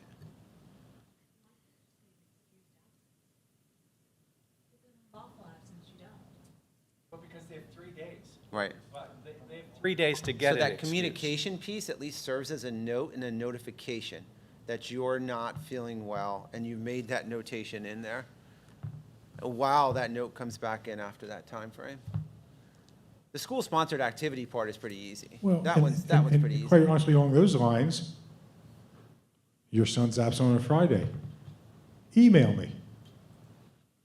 Because you're allowed to put excuses in via email. Yeah, I feel better about that. Give me the day. Give me the excuse. But technically, you could be absent on December 20th and not have to bring a note in until like January 5th. Correct. So, and I think that, yeah, It's not excused until that note comes in. correct. Why can't you send the note in? Emailing. Yeah, an email. That makes me feel a lot better. Absolutely, you know. Again, man, see, to me, that's the flexibility part. Just email me. Just let me know. I'll work with you. Well, then why wouldn't we just tell them, if you're sick, you need to let us know if you want to participate? Like, I would just be very clear. Like, I don't know why we would keep that a secret. She's got the light bulb. Could it be that just that in the event that you are not available the day before, that the excuse has to be in prior to participation in the event? Even though the attendance policy says you have 3 days, which is for school attendance, but for the exception that, hey, if you provide documentation prior to the event, then they can participate. Correct. Correct. And if they have had excessive absences, they would have to provide a doctor's note. And that would keep them from playing because they would not probably, if they were faking it, be able to get a doctor's note. Correct, because depending on whatever club, sport, whatever it is, things happen, and if for a sport they have certain expectations of attendance or things like that, then that would supersede. But hey, in order for them to attend, an excuse has to be done prior. I like that because it's clear, and I think what we're trying to do, we wanted to create this policy because we ran into some very ambiguous language and other things over the year, and so I think the more clear we could possibly be for parents to understand and take away any interpretation, I think the better.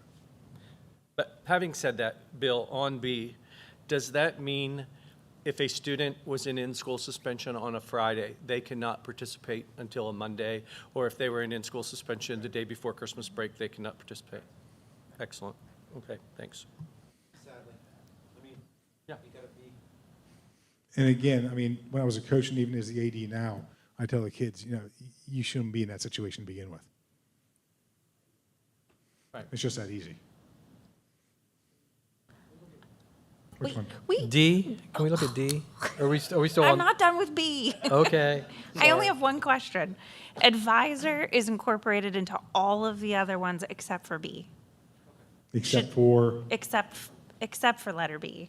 So should that be incorporated, or do you feel like B is, would there be a reason for, and I keep picking on student council only because that's the only thing that keeps coming to my head, but for any of those clubs or co-curriculars that Should just be added.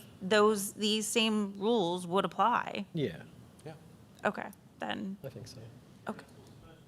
You shouldn't be able to go on, you shouldn't be able to go on the student council field trip, or, yeah, I don't know all of Yeah. I don't know who goes. I think in other places you would coach/advisor. Can we just add head coach/advisor? / advisor.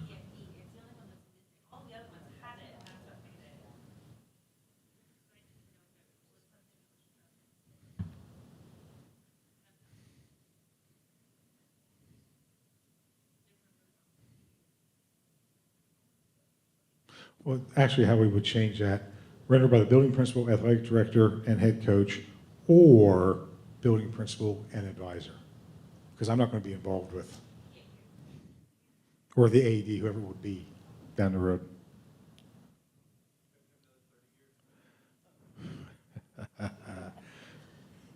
Well, because it's out in public, I can't let you, no, timing is perfect.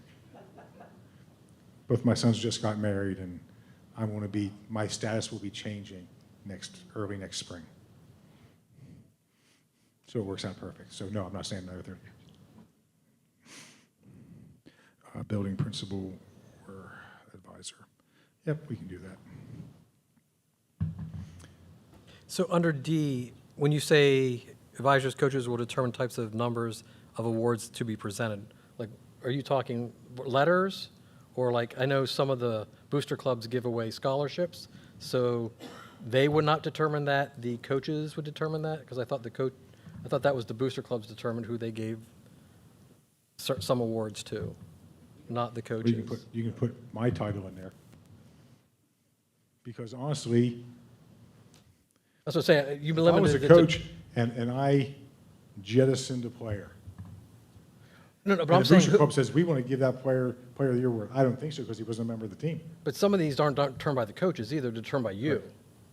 Like who gets put up for the Tri-Valley, who gets Well, put up for the, so I'm saying you're limiting Correct. who can make those determinations. Correct, but like some of those, like the ones you mentioned, is a whole criteria. It's just not, you can qualify. So like, I played basketball, but I stopped, but if I played enough other PICOs, I'm available for those things. I'm just wondering why you need Yeah. that last sentence at all, though. Like, just, the coaches determine whether they're eligible, and then who determines whether they get the awards is sort of, could be different for each award. If they're up for the Travers, you know, I don't know, I'm just, and I think there's like some that, you know, kids can apply for that are sort of outside the scope of what the school does. I agree, I don't know that last sentence needs to be in. The advisors and coaches will determine the number of awards. That doesn't seem like a code of conduct. But they're sponsored, any awards sponsored by school district, booster club, or co-curricular. Travers, they have things, I mean, they have specific criteria that if, like the one sportsmanship award, if you ever quit a sport, you're not eligible. It's like, they have those things, so it's not.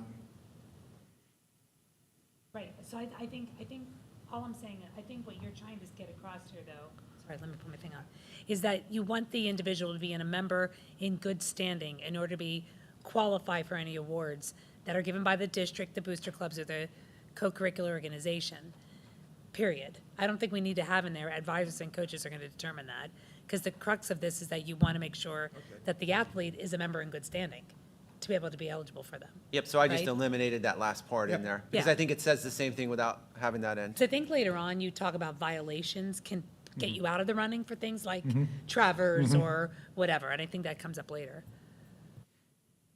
Easy enough. What else for that section 2 general rules?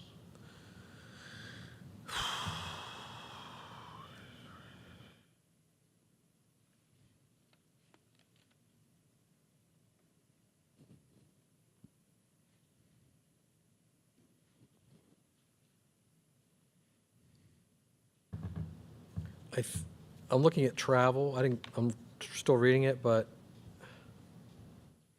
Correct. when provided, Letter because it's G? not always provided by the school? Correct. So does it say that when provided? Participants must travel to events on district-provided transportation. Exceptions should be cleared with principal or athletic director. What I'm saying, but it's not always provided, so, It's not provided, and this wouldn't Yeah. I read that as saying that, okay, I'm sending the football team to Hanover, so no, Johnny, you're not driving yourself. right, but But I know in track and field at different events, that's the individual. like may at get districts, themselves you're there. on your own on Saturday Correct, because because I'm not providing transportation. when, but I should, when I think what provided. you want to say is participants must travel to events when district transportation Is is provided. Okay, so when district transportation, It's Is a, provided. it's a, okay, yeah. Because then that How I covers your think golfers, your track Right. athletes, and the Right. swimmers, that's not provided, that they're able to go on their own. And the second part of that paragraph is think about with the coach and have them, actually, we talked about that for about 10 minutes down in my meeting about just having those established guidelines that, when I was a baseball coach, I always encouraged everyone to travel back on the bus for several reasons. Number one, it was a great bonding experience. And I would always tell the kids, boosters are going to buy us something. We'll stop somewhere and get something to eat. On a totally different aspect, as I just said to my coaches, sometimes that bus ride, other than just being a bonding experience, gives that student a cool down period from any reactions he may be getting on a separate ride home. So while I told my coaches, I encourage you to make them ride the buses, and I know some sports do and other sports don't. I mean, that's it. But I encourage it. But then we go over the procedures. You have to have the sign out. It can only be with your parent. If it's with somebody else, I need a day's prior notice from both parties so I know that, hey, Rob, your boy's going with Mike. And then Mike said, hey, I'm taking Rob's boy. Well, so that kind of stuff. And I think it's good having that discretion sport by sport, because if you go to the baseball game, it's all over at the same time. If you're at the track meet, you might run the 100 at 9. Correct. The last event might have to be 9 at night, Yeah. and you were done 10 hours ago. Yeah. So, And again, and all those are invitationals. I mean, Yeah. we were just laughing with the one person day. We have one away track meet scheduled this year. I mean, it's just, it's Chickalimi. that's going to be a good meet. Yeah, it will be a good one. And then we talked about teams' expectations. That's there.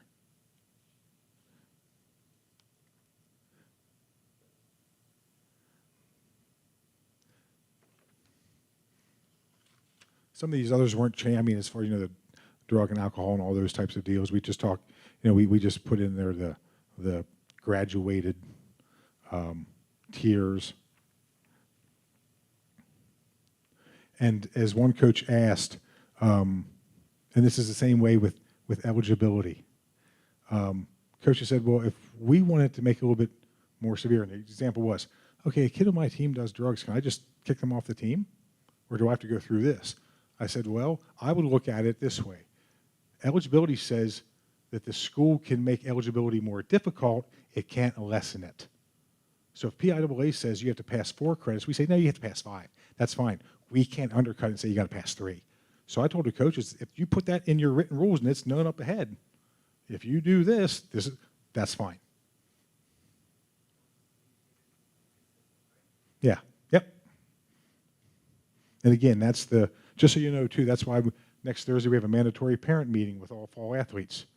And I'll have a sign in and we're going to meet in the auditorium and they're going to break into each individual team. And I'm going to go over this and things like that. Now, parents will sign all these things through InfoSnap, but we're doing it that way so when someone comes in the regular season, I didn't know that. Well, I noticed you didn't sign you weren't in attendance, so. But we're doing that so it also requires each team then to have their parent meeting. So I'm not doing it on faith.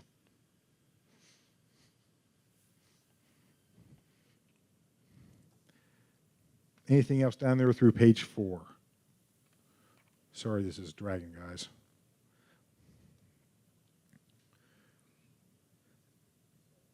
Now, on page 5, under procedural guidelines, I do believe number 2 was added at some point because when the copies I had were the last ones we worked on just last week, and then we got a thing, and you had a comment, and I believe it's based on number 2. Yeah, so it wasn't added, it was actually moved from up above. Okay, that's okay. But I do have a question about that, actually. Yeah. So, number 2 was under, sorry about that. Stop, sorry, I don't want that to beep by you. Number 2 was up above, and it sounded like it was a procedure, not a violation. Okay. So I'd suggested to Dr. Fox that we move it down. I don't know that it's in the right spot, though, because it sounds to me like, and maybe this is where I need your explanation, whenever offenses occur outside of school or out of season, an investigative committee consisting of these people will review the individual situation and recommend appropriate action. That sounds different. That sounds like a special circumstance violation. Is that the case? Because up above, it sounds like you have, if an infraction is reported, the first thing that happens is the coach and advisor is notified. Then number 3 was what was next. If after an investigation it's substantiated, then the athletic director, the principal, shall impose the appropriate consequence and so forth and so forth. So I'm not sure what 2 was referencing, different than the other ones. The other ones, again, this is my, I guess, and again, as you're writing and you're revising, Yeah.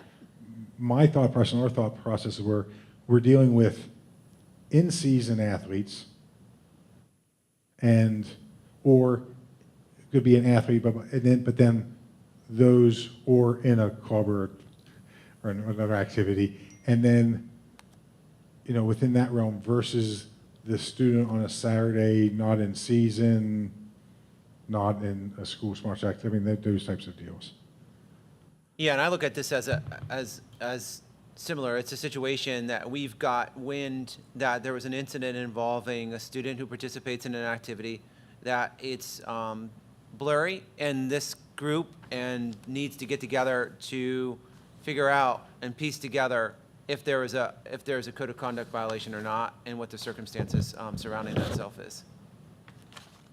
So I guess, yeah, it seems like 2 different thoughts. Whenever offenses occur outside of school, now that, I'm assuming that means one of our athletes, let's say, is arrested for drunk driving or something like that. So that's what that means, correct? Correct. And what does it mean, and/or out of season? So I don't know what that means. So if someone plays football and they get arrested for drunk driving in March, like this, does that mean that gets investigated as well? I don't Does understand. it get investigated differently? So anyone who participates in any extracurricular or co-curriculars are going to be accountable for their behaviors on or out of season, forever. Sort of one of, I mean, again, and my thought is, we're going to hold you to a higher standard. No, I get that. I'm not sure. It's almost 2 thoughts. You know, like it's almost, and I agree with both of them, but whenever it occurs off campus, and then the other one is that they're going to be held accountable to this code of conduct in or out of, whether they're in season or out of season. But I think the nature of it is, if it occurred inside of school, more than likely, the district code of conduct would come into play, and they would receive consequences under the district code of conduct if there's an incident that occurred inside of school. But if it's outside of school and out of season, then we have a responsibility to still look into this matter and see if, in fact, there's any violation to the code of conduct. I think where it's confusing, I just figured it out. The word "and" should be replaced with "in." Oh, Whenever offenses occur outside of school, in or out of season. Yeah, and or out. Yeah. That was the "and" part that I didn't understand. Yeah. So, okay. But I still feel like that circumstance should fall down below in the order of what you originally had the order was. Like if you read yours the way you have it now, Quiggs, because did you have 2 in there? Is 2 moved down into there on the one you have?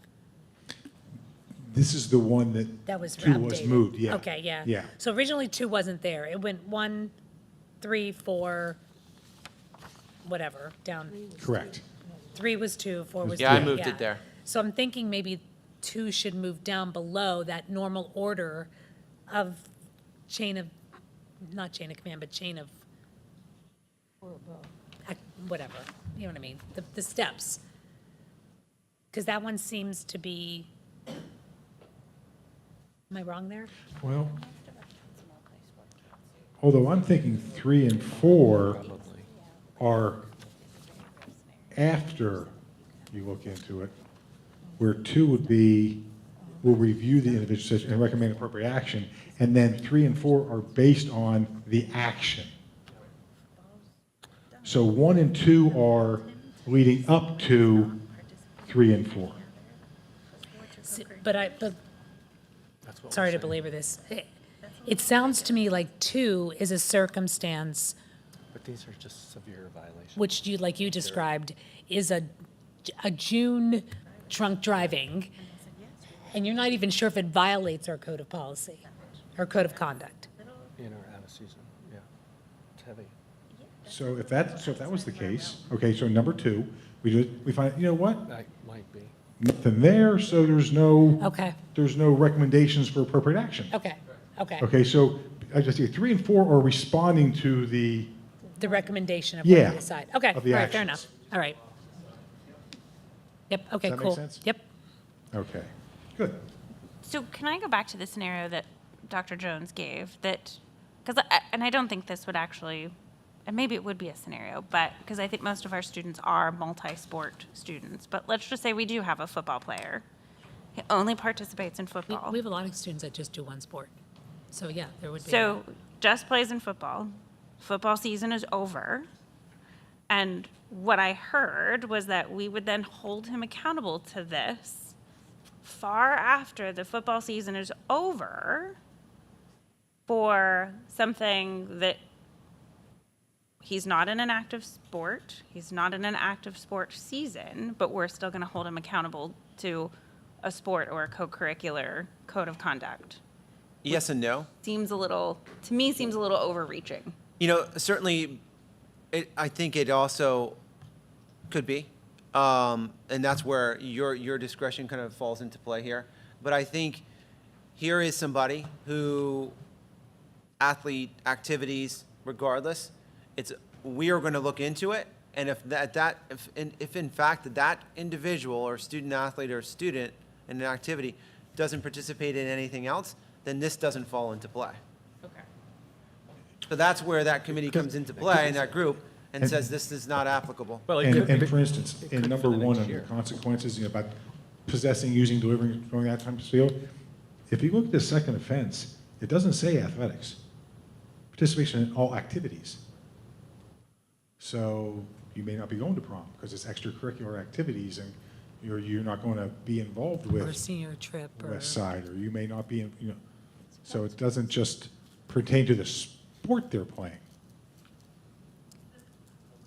So then I guess my question is that if you have a student who does not participate in any sports or any co-curriculars or any curricular activities, and there probably are some students who Yes. do absolutely nothing. Right. How are they held accountable to the same standards that we're Underneath the new holding? code of conduct So that they'll be held Mr. under the Funk district just code of did. conduct. This will not be applicable to the student who But does we're not. saying this is more stringent than this. Because it's a Well, it privilege is to because, participate in. it is because of the things that you're held, you get cut out of. But that was my argument all along. I think there was always a loophole that we didn't have a code of conduct for those students that didn't participate in anything. There was really nothing that said, this is the way you should be acting. Now at least we have a district code of conduct, and in this athletic extracurricular one, if you violate, you're gonna be losing a lot more, because you should be held to a higher standard. I think it hinges on the concept that participating in extracurricular, co-curricular activities is a privilege, not a right. And so they could be held to a different code of conduct.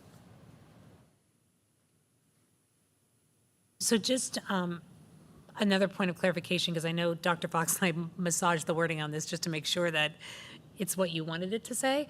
So under number 2, which I think is what you had alluded to earlier, that this addresses those circumstances when you're at the Halifax game and we're not playing Susquenita, and you're doing something that's inappropriate or falling underneath one of these things. The first offense, originally it had said 15 calendar days, suspension. I'm not even sure how it was originally worded. Do you remember what it was? Number 2, Yeah, number 2. under section 2 general rules? No, under the consequences. Is that? I'm Which not sure. consequences? The 2 substantiated offense, first offense. Number 2, substantiated offense. Yeah, is that's, stated in number that's 1. under general rules. Is that under general rules? Yeah, down there, because you have letters H1 and then 2. So, Mr. Quigley, what it said was 15 calendar day suspension from activity if the student is not participating. Oh, that's what we changed it to. Sorry. 15 No, calendar. yeah, so this is what it said before. I have it on mine. Okay. 15, it originally said 15 consequence for first offense, 15 calendar days suspension from activity beginning on the first day of the activity season. So when I was talking to Dr. Fox about it, I said, well, so that sounds like if you're a football player and you go to the soccer game of two different high schools, you get caught doing something, your suspension wouldn't happen until the beginning of the first day of the next season, as it was originally written. Yeah, but now the way it's written, it So takes that that, away. that's why I just want to make sure, does that clarify it? If the Yeah, student is 15 to not count a day participating, from the activity. If you're Okay. not participating in the activity, then the it kicks in suspension the will next one. commence. Okay, that's, so that we worded it in a way that you wanted Yeah. it to say. Okay, Just want to make sure that. yep. I mean, again, you're going to have areas because to bring in, so let's say a kid's in, he's a spring athlete, but he's also involved in the musical. No, let's not do that one. Let's do the fall. Football player involved in the play. And something happens and we're in the playoffs, something like that. So, or football season is over in the play. So technically he'd be banged out of the play, and that would be it. He wouldn't have to worry about the next season because he's in a different activity. So it's activities they're in, if they're in an activity. Okay.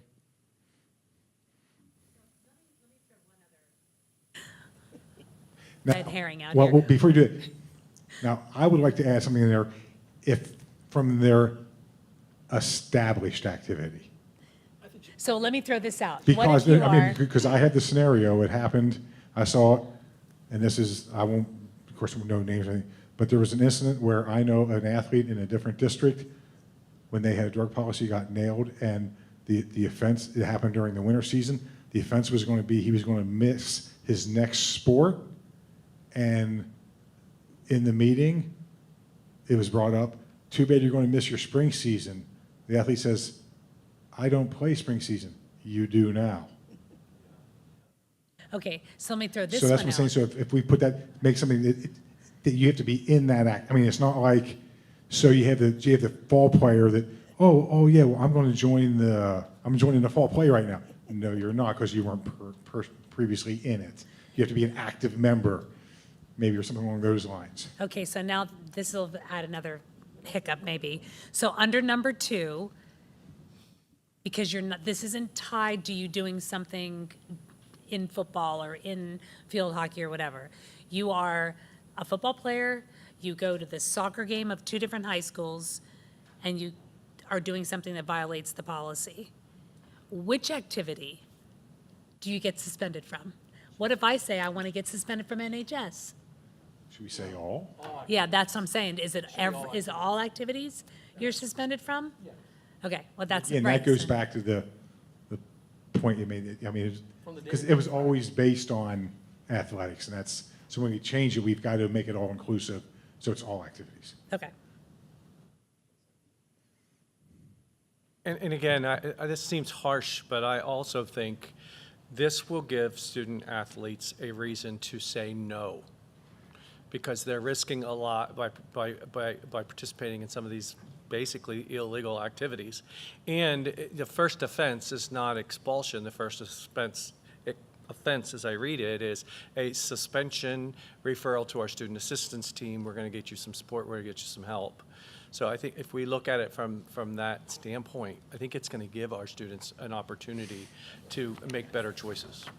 I'm glad you bring that up, because I want to make sure, number one, that it's manageable for all of us as administrators to be able to manage this and consistently enforce it. Number two, I agree, kids and students are going to make mistakes. We just want to make sure we're there to support them, and yes, they will. That happens. But we need to be able to provide supports, rectify the situation, build them back up, but not destroy them automatically and altogether. Now, to comment on Dr. Jones' thing, because I saw, well, kids won't think that way. When we had a drug policy, we did drug testing, kids would say, it gave me excuse to tell people no.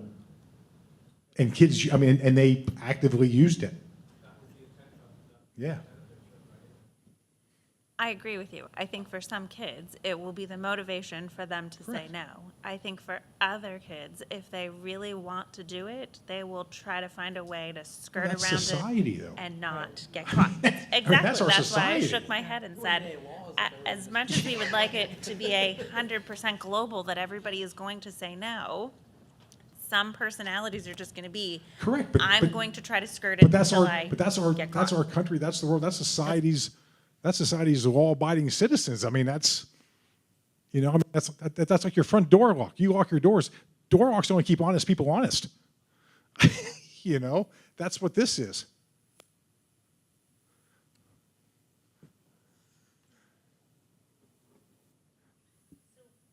The difference between the 45-day and the 15 is driven by,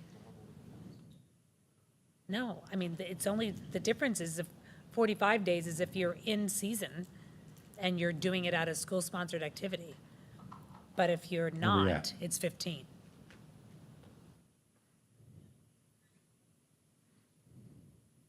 It doesn't, because it's the same level, it's the same substantiated offense. It's just whether you are at a school-sponsored activity or not. You mean from number one, From number one. So the number, first offense? yeah, the first offense is 45, right? If you're caught with pot, but you're at a school-sponsored activity, then it's a 45-day suspension. But under 2, if you're not at a school-sponsored activity and you're on an off-site location, it's only 15. And I just wasn't sure, you know, 45 seems to be tied to what we have already said in 227, because 227 is a violation of the drug and alcohol policy that's tied to school.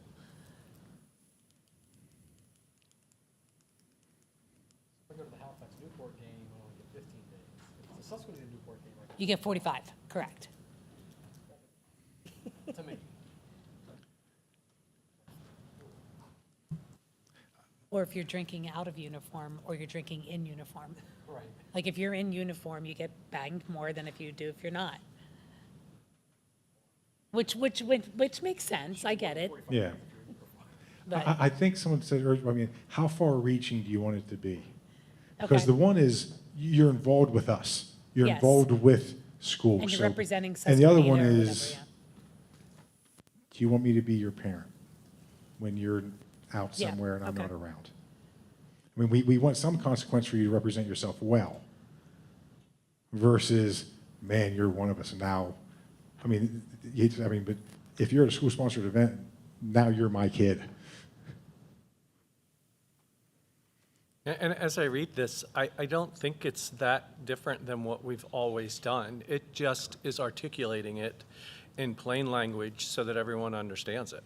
I just want to kind of make that clear. This isn't And trying to something- remove all the other things that, Right, this isn't something new. Yeah, it's not There's- radical new and something right, from the ground up. This is just Clarified. clarifying what we already had in place.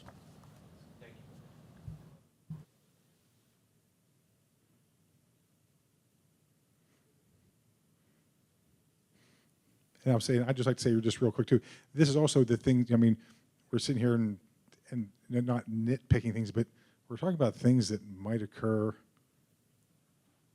once every other year. I mean, we don't have, these aren't the big things. I mean, or they're the big things, but they're not the, you know. Yeah, it's a good point. We're talking about drugs, we're talking about weapons, we're talking about tobacco. Yeah. We're not talking about tardiness. Correct, and because our coaches' team rules deal with detentions and all that, you know, and that's, you know, if you get too many, then we can do, but yeah, we're, you know, so. But it's like Dr. Fox said, it only matters. Correct. till It you only matters when need- it matters. Until you When need you to have to read have it. Yeah, exactly. But quite honestly, I think that if something, you know, within this next calendar year does, at least gives us much more clear feet to stand on versus, well, it might be this, but if you read this old thing from when we did that, yes, that's what we try to do. I've got something here to say here. Can we wrap this up? You know, this reminds me of that Bruce Springsteen song, where he went out for a drive and never came back. Someday early, we'll be saying, John went to a board meeting and never came back. I never saw him again. We still got 3 things on the agenda left. Let's just get this thing done with. Well, I was already ready to end, but then no.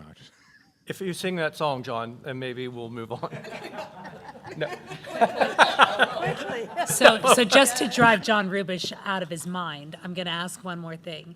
The only other thing that I saw in here was the use of the word may, and it said that all of this may result in the following consequences. Now, if you ask me where that is, It may. But the discretion.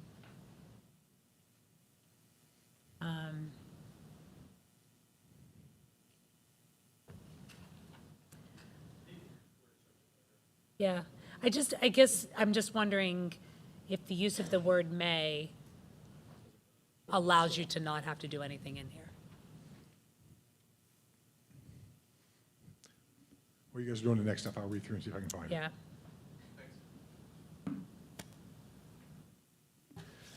All right, feel free during the course of it if you need to take a stretch break and grab some chili, Doritos, or other things that are delightful snacks. We're going to go ahead and move into Targeted School Improvement, TSI Plan. Ms. Snyder and Mr. Hamilton, the floor is yours. All right, thank you. 3 minutes. I know, right? This is just the facts. Right. Remember that show, The Facts of Life? Yeah, absolutely. Oh, now I'm gonna sing that song. So, Mrs. Bressi, Mr. Hamilton, and I are here to talk to you about Susquenita Elementary School's Title I TSI plan. So we just wanted to quickly clarify for you what is a Title I TSI plan and basically why do we need it. So that's the next slide, Christine. Thank you. So every year, this isn't anything new with planning with a Title I school. So every year, Title I schools, we have to complete a comprehensive building level plan, which is usually submitted by September 1st of each year. And we work with stakeholders throughout the school year to develop, revise, implement, all of that good stuff with those plans. Each plan year incorporates specific building goals. Target Support and Improvement, or TSI, is an additional designation for a Title I school. Functions as an early warning system for at-risk student groups and as a signal that a school may be at future risk for more intensive support and improvement strategies. This year, Susquenita Elementary School has been designated TSI to support the Students with Disabilities student group. It's a year-long designation. So the plan that we are working, that we have written, we want to share with you tonight some of the goals that help support that TSI designation, really just talk to you about our plan for the year and what we want to do to address some of these issues.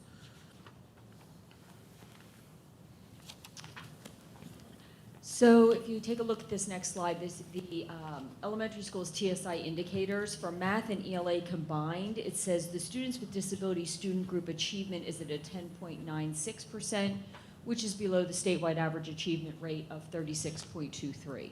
So that was one of our main ones to be addressed. And then the second one, the students with disability student group attendance rate is at a 71.7%, which is below the 72.51 cut score, and you can see that's very, very close. Yeah. So the goals to address these TSI indicators, the first one regarding math and ELA combined achievement is through intense interventions provided by special education professionals, there will be an 8% increase in I-Ready growth scores for both math and ELA by the end of the 23-24 school year. That will be measured through not only observations through myself and elementary school administrators, but also through our progress monitoring data that we collect every quarter. So what we're looking for here is a 2% increase in both math and reading per quarter to achieve the 8% towards the end of the school year. And then, again, as we said, the way that we're going to achieve that is to provide special education teachers professional development on delivering those Tier 2 curriculum and interventions, utilizing the general education curriculum. We also, at the elementary school level, we do have one special education teacher that will be designated strictly for 4th grade, one that will be designated strictly for 3rd, and then one that will be K through 2, and that will be able to not only allow them to target the interventions within the pull-out classroom, but also work with specific teachers within their grade level to support them through a co-taught model and also help them with differentiations to achieve student growth within the regular education classroom. So for the attendance, so again, after the continued effort of staff to educate parents and promote the needs for students to physically be in school, our goal is the absentee rate will decrease by 8% by the end of the 23-24 school year. And again, that, you know, hopefully is a 2% per quarter achievement, recognizing that, you know, over those winter months, we might, you know, we hope to achieve early so that we can account for illnesses over those winter months. And then one of the ways that we are doing that is parents being educated on the attendance policies and procedures through back to school night, parent-teacher conferences, website announcements, and weekly newsletters. And that's also getting Mrs. Boaz, while she is still here, and our new nurse involved to educate those students as to what the rules are as far as attendance is concerned.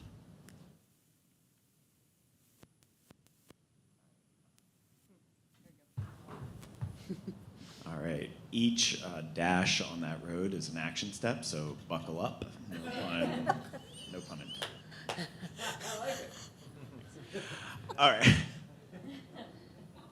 All right. So this is obviously a process that will take all year to look at. So this just kind of gives you a brief, literally roadmap for how we're going to achieve this by the end of the year. So obviously this started a few months ago where we met with our stakeholders at a committee meeting held at the elementary school where we had community members come in, as well as our school staff, administration, where we analyzed some data, looked at previous data from the year before, what happened this year, and kind of revised and writing our plan. From that, over the summer here, we finished the plan that we just went over and posted it on our website, and we are here right now next week gathering board approval. The fall is probably the most important because this is when the implementation of the plan really begins, and this is where a lot of those action steps take fold. So at our first faculty meetings, this is where we're going to be doing professional development on those tier 2 strategies within the classroom for both our regular ed teachers as well as our special ed teachers, and what does it really look like to implement that with fidelity within the classroom.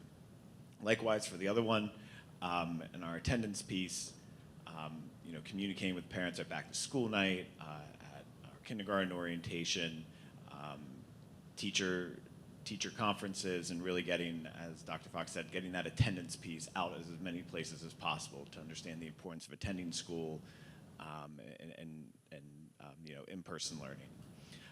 Throughout the year then, step 4, monitoring implementation. This is where we're going to be meeting with on the tier 2 side, monitoring the plan with data, doing classroom observations, both myself and Ms. Bressi getting in the classrooms, making sure that teachers, special ed teachers, are implementing it with fidelity, as well as the attendance piece, monitoring attendance trends within our special ed population.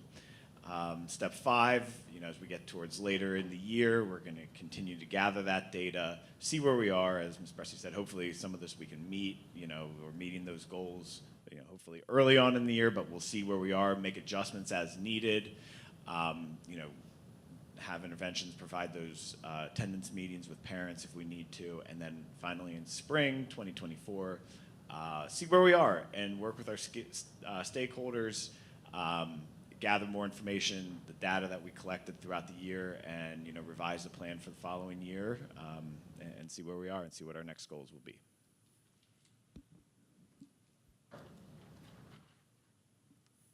So just nice quote to wrap everything up for you. By failing to prepare, you are preparing to fail, said by Benjamin Franklin. So we don't want to see that happen. We prepare every year. We set goals. We try to stick to them. We revise, we revisit, we work with stakeholders, and that's really the goal with this plan. It's not going to change just because we have some new designations to look at. So any questions? So in regards to the preparation for the iReady with math and ELA, has that been written into all of their IEPs as a part of specially designed instruction of what types of adaptations or modifications the students will need to make sure that they have what they need to be successful? The adaptations and the modifications, a lot of them are already there. So they are receiving either pull-out instruction from the special education teacher, depending on their level of need. They could be pulled out for 30 minutes. They could be pulled out for the full block of instruction, depending on the student's needs. What we're looking for is, yes, we revise IEPs on a continual basis as we see the progress monitoring and we see how students are progressing. Whether they're regressing or they're progressing further, then we make those revisions accordingly. But what we'll do is we'll be taking a look at them and seeing, you know, are the interventions using those progress monitoring data, which is done every week to 2 weeks. We will be looking at that to see, are the interventions that we're providing, are they working, or do we need to revise them? And then that is just a revision to the IEP depending on the needs of the student. So are you using the iReady as your measurement tool to show that you've made progress on the state data? And then is there a backup plan if you find that for some of your students, the iReady just isn't an appropriate tool, that there's other information or data that you can use to show that a student is making progress? iReady is one measure, right? Okay. And some kids, it's not going to be an accurate measure of the progress that they're making, depending on their level of, you know, where they are. So I never want to look at just one measure of data. I want to look at not only iReady, but we want to look at progress monitoring. We want to look at formative as well as summative assessments within the classroom. So you really want to look at the whole student, not just one specific measurement. We recognize that, unfortunately, the state is looking at one specific measurement, but again, you know, we need to look at the whole student holistically. And, you know, some kids aren't good at test taking, and some kids, you know, so we need to look at that as per child. And now through the use of our data warehouse, it'll be a one-stop shop to be able to see data from a holistic point of view and be able to house it in a way that we don't have to go to multiple interfaces. We should be able to go to one place, look at it, and show reports across the board to make informed decisions. And I love the idea of the tier 2 interventions being shared with regular ed teachers through the co-teaching or whatever, because if it's a good tier 2 intervention that works, hopefully that could be shared in other buildings, you know, as well. And one of the things that I am pointing out to the teachers as well, through our special education meeting, as well as the my participation in, you know, the back to school activities, is, you know, let's take a look at, when we are doing co-teaching or we are doing those push-in models, there are 6 different models of co-teaching. Let's look at the one that works best for the teachers. Let's look at the one that is in the best interest of those students. And just to add on to that, you know, something that we're going to really be working on this year is, I like to call it like double dipping, triple dipping. Just because a student's being pooled for special education doesn't mean all responsibility then falls on the special ed teacher, right? So just because they're getting that special ed, they also should be getting that tier 2 intervention, that tier 1 as well. So really training everybody and getting everybody involved, double and triple dips, and hopefully see those scores increase.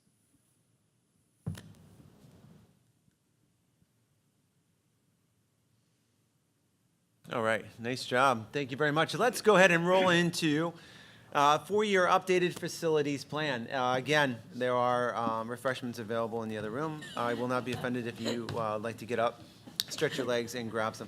The document itself, I am not going over verbatim in every one of these slides. I will not do that. This document is put together as a way strategically, just to go in, I believe, following our feasibility and enrollment study, we were asked to come back and say, let's take a look at a 5-year plus study. 5 years seems like a lot of time. I like to do things in even numbers. So this is a 4-year kind of facilities look at. This, by no way, shape, and form, are 100% accurate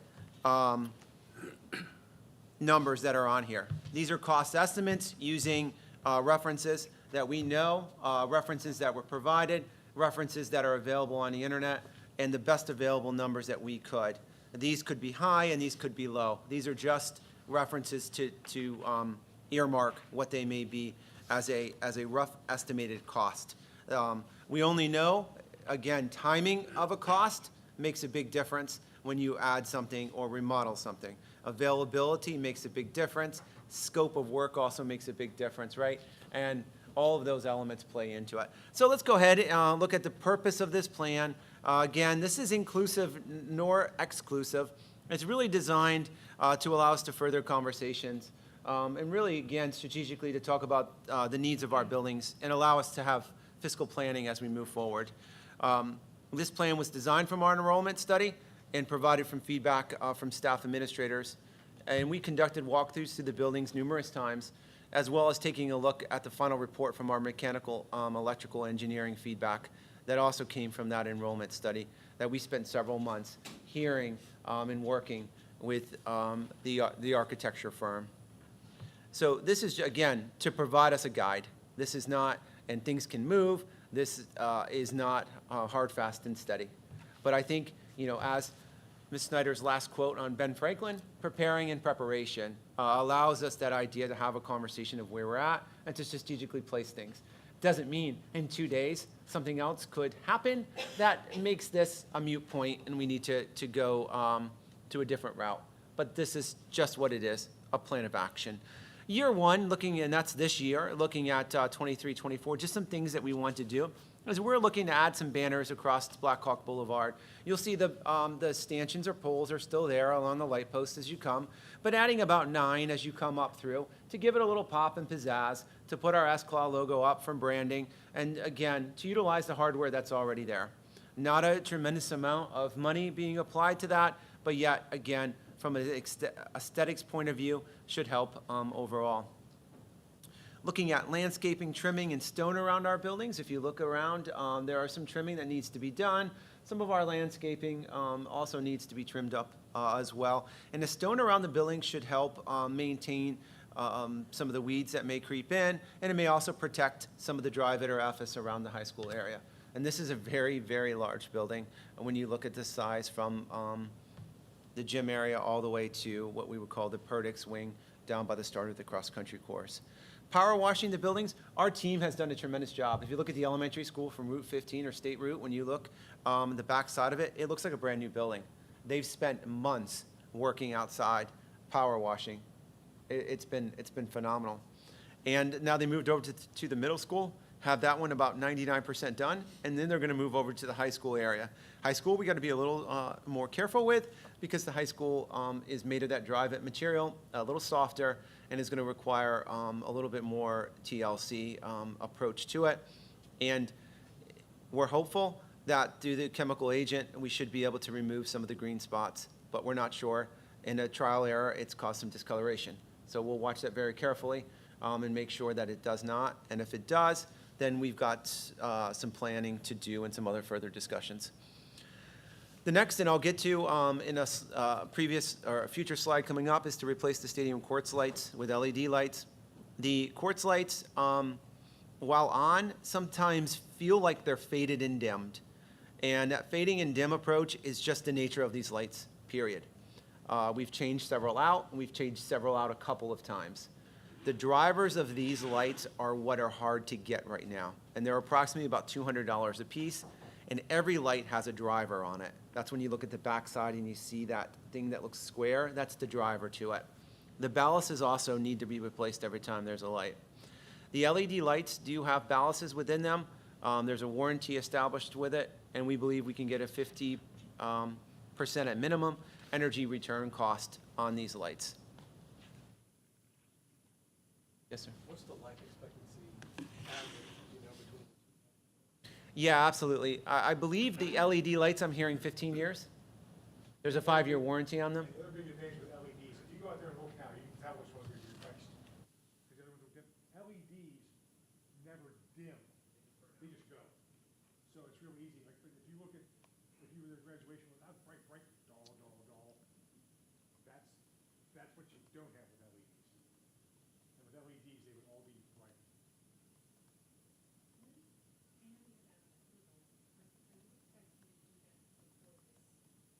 Yeah, seeking approval, we believe the turnaround time could be relatively quickly. It's a local company. He's been phenomenal to work with. He's got a good working relationship with Scott, and it's the company that it's out of Dauphin, and they've done our existing LED. They transitioned our existing lights here previously in the parking lots and in some internal to LEDs prior. And I mean, I noticed, I know, we've had officials, especially field hockey officials, comment about the shadows. In fact, we're already trying pink balls this year to see if they're more. So jumping into year two of 24-25, hard to believe, here we go. 24-25, you can see just a few highlights here located within it. Elementary school parking lot sealant throughout the playground areas, and then that would require some repainting in that area as well. Some middle school hallway floor repair, looking at one section in particular, doing those by sections. Painting the exterior of the middle school in certain areas, we believe we might get to that this year already. So there's some things, again, that if we can take care of now, we will, rather than delay. Looking at consideration of our gym bleacher replacement at the middle and high school. Updating teacher desks and starting with teacher and student desks, starting with particular grades and working in phases of grades. And when I say student desks, providing desks that can be used for instruction that could be broken into quads of 4, broken into 2s, and can be singular units. So they're more mobile. The chairs are not part of the desk, but they allow for that flexibility that can be used for a multitude of different instruction, because furniture should be a piece of instruction. Carpet replacements, continuing with that carpet cycle, replacing some concrete walkways outside of the high school and middle school. There's some spawning that's occurring in certain places of the high school, and if you walk in the Perdex wing by the cross-country course, you'll see that, some of the deterioration of some of the concrete and some of the areas, patches at the middle school as well. And looking at some of the middle school classroom partitions need to be replaced or repaired. There's some peeling that are happening within there. And those were built to be large open classrooms when that open classroom design and concept. And you can hear quite a bit between the different classrooms, so it's either replacing it with a different model and or replacing it altogether. Year two continued, some window sealant. We need to look at the windows in the elementary school, sealing them up, as well as continuing with our weatherproofing phases for our roofs. It's amazing when you start to do the treatments on the roofs and you cycle back, it's time to almost do them again. Year 3, 25 and 26, continuing with hallway floor replacement, lobby floor replacement at the high school. When you walk out, you'll see how beautiful it's going to shine. And you'll see some bubbles. And those bubbles are need to be replaced and looked at to ensure that those bubbles don't grow in magnitude. We need to take a look, as we remember last time, the domestic water line replacement. Again, there's nothing wrong with our water. It's the copper piping over time. I have this in my own home. There begins to have some corrosion, and there's small pin leaks that begin to form, and that's hence the reason you'll see certain discoloration of some ceiling tiles throughout. We need to create a dressing room and a makeup room or costume area for our auditorium and performing arts students to allow them that privacy and area that they need. Update wayfinding signage throughout our district. Just some updates. You'll see some of the signage throughout that's fading. Some of the signage just needs to be updated from central receiving. Some of the signage from student support services building. Those need to be updated with respect to the changes of the structure as well as modernization. Year 4, 26, 27, piping insulation for heating and cooling pipes. Looking at booster water pump replacements, they're beginning to see end of service as per our MEP report. One of the things to enhance the flow of our technical education program is to allow for this open space concept, right? We have 3 classrooms in a row, and they're awesome. And our tech ed teacher's doing a phenomenal job. Well, one of the ways would be to open up those walls and place in garage doors so the teacher will have a continuous space and flow to use it as one or to separate it and use it as appropriate. But the easiest way, open it up and put some garage doors in there. And looking at garage doors, putting one also, when we figure out what we want to do with our caboose, out from the middle school media center to the courtyard area as well, and use that space differently also. So some future considerations and discussions that we need to have is solar array. Our energy costs are going to go up. Energy is going to go up. We need to look at location, federal and state incentives, and we're watching that carefully. There was a state solar in schools bill that we were watching carefully, but I do not believe it got any traction yet at this point. But we're still watching and being in contact. One of the things that we want to be leery of is we debate whether or not do you own solar array or do you broker the energy from and somebody else owns the array and we purchase the energy from that. So as a district, we're looking at that and we'll make the best recommendations to you on those types of major projects. The next is the middle school caboose. The middle school caboose is a piece of history. The middle school caboose isn't going anywhere unless it's cut into sections and removed from the middle school. The caboose is not in complete disarray, but it definitely needs some TLC that's beyond anything that I can do. I can't really do much home improvement. I look at it and say it needs a new roof on it, but I think in essence, it would almost be really cool to put a pavilion over top of it, encase it in a pavilion, and then work on that deck around it, and then allow for that work to be conducted within it and use it as a learning center, as a history center, and as a piece and continuation of our connection from our community. It's there, and it should be taken care of.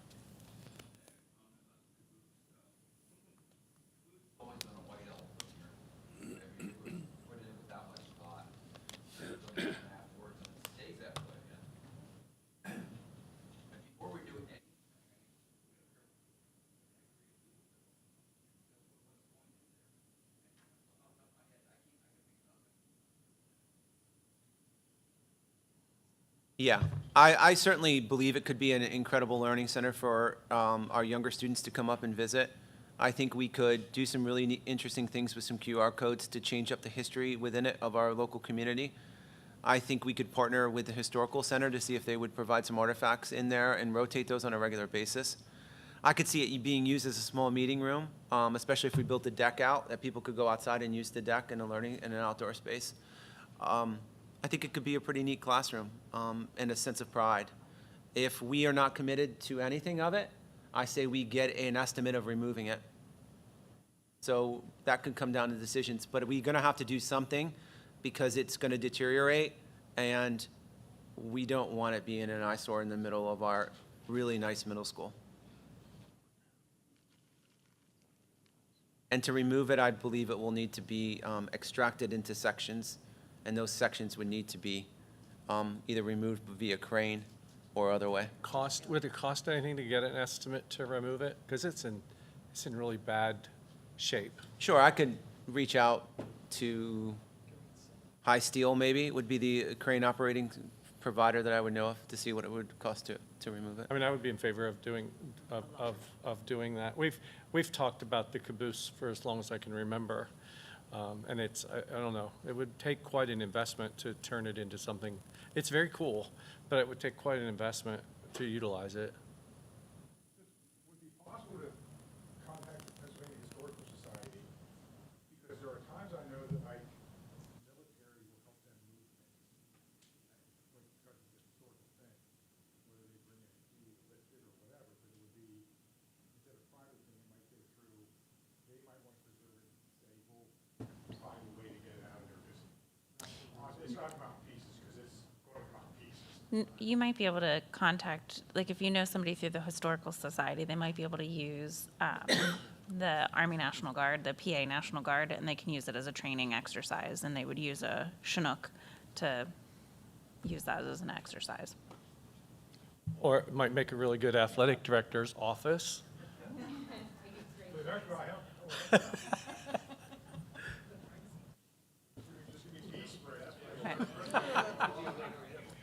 But I also think it's worth, I mean, we have this collaboration with the CPCTC that, you know, what would that look like that their students could do the labor? And you're talking about putting a pavilion over it and a deck that, you know, the cost of materials, and they would do, you know, the labor, and certainly still partnering with the Historical Society. And, you know, what would that look like? I mean, certainly I understand it's in disarray, and obviously if they're not available to do it, but it's a learning experience for them, and then it gives us a long-term growth and wanting to build on that collaboration.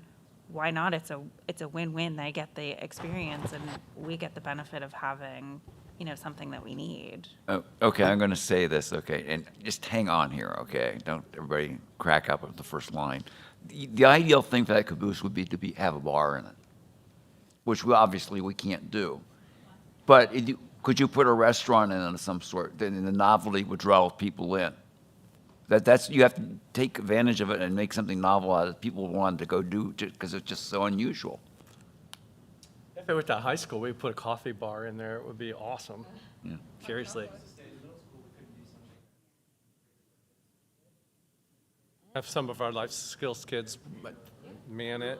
Real quick, I mean, having been there much, it's not repair, it's restoration.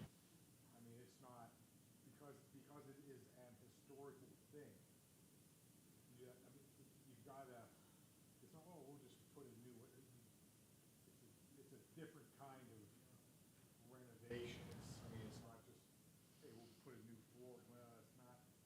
Well, and clearly you couldn't use it in the winter either. It doesn't have heat. It did have at one point a central air system that had a heat pump, so it did have heating and cooling at one point. It was the HVAC system, it looked like that heat pump was removed from it, so it does have the plumbing already and the wiring to it. I did reach out to the East Stroudsburg Railroad a couple of times to see. They asked for pictures, and unfortunately, maybe there was a shifting in some of their leadership, and I'll certainly try them again once we get up and running in school, but I did not hear back from them. Sometimes they'll tackle projects, but a lot of times they like to remove that item to their own garage to be able to repair it and fabricate it. But it's not to say that, again, we couldn't do something. And if anybody wants a tour, we would be more than happy to take anybody on a tour. The other aspects that we want to continue to talk about is the high school building facade improvement. The FS has really done a great job over time, our drive. It's, seriously, it could last a while, but again, making sure that we continually keep it up. Water is the enemy of drive it, and making sure that water is channeled away and blocked away, and making sure it doesn't get up underneath it. And again, when you look at it, how can we add colors, maybe something different to make it pop a little bit different and break up the monotony of the look of the building across the horizon. And the element we'll talk about here in a minute is the Career and Technical Center school expansion. Our contribution to the $23.5 million Career and Tech Center school expansion is $1.38 million. And we'll talk a little bit about what our plans are and what our direction is from the JOC here in August, and then what our next moves should be to be able to support our obligation to this exciting project. So let's talk a little bit about stadium light transition. If we decide to do stadium lights, we would save on replacement cost of bulbs. I do believe that. We're told that it removes those dark spots, as Mr. Quiggs had said. Projected energy electrical cost, there's some formulas you can use that are out there that transition from your regular traditional bulbs to LED bulbs, but we really won't know until we measure the electricity itself. But on average, I'm being told, and again, it might be a little lesser, it's 50 to 70% energy savings.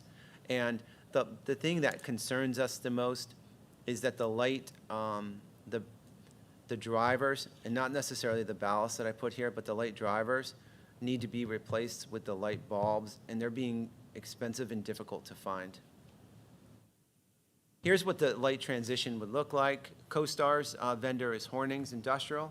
We would be eligible for a PPL rebate of $6,000. That's why the cost would be $55,315.42 that we would look. This is not a budgeted item, and we would need to use our capital reserve for this project.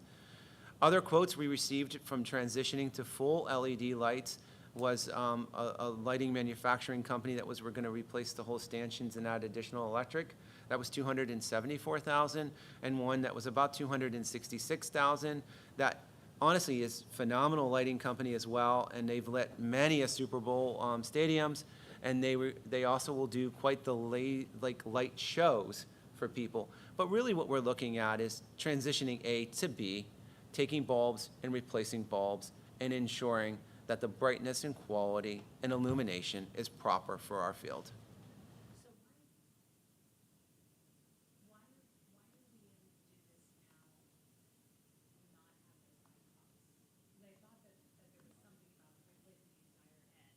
That made you go, that you needed to do. So the other, yeah, the other companies were looking to replace the entire head and also add additional electric. And there's some other perks that come along with their companies, such as being able to turn them on with your cell phone, turn them off with a timer, monitor usage a little bit different. So there's some other luxuries that come into play.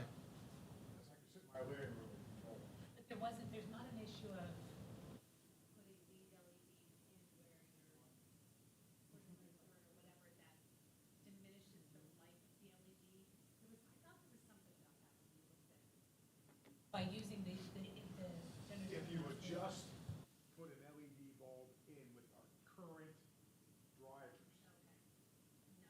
No. No. So we are replacing the drivers that allow. And then, yeah. And the person that we're talking to has very limited labor costs. He's very community driven. This is what the light itself would look like. You'll see at the bottom here, the arm would extend in, fasten to here. The eyelid would connect to and force the light down. One good thing about our light posts that save is that our light stanchions come down. We don't have to go up. So we can pull them down to be able to change and interchange, and that could do things relatively quickly. And we're not adding multiple circuitries. We're not exchanging any electricity. We are not doing just one pole or two poles that could be turned on at one time. We are doing the full array, and we power them on and off in the same traditional way we have from our breaker. Do they have the ability to be repositioned? Manually. Yes. The only thing I wonder, like, is if someday in the future, we were ever to like host an invitation for track and you wanted to cast light on javelin, the back areas, would you be able to do that? That I don't know if we'd be able to do. We might have to rent portable lights for something like that.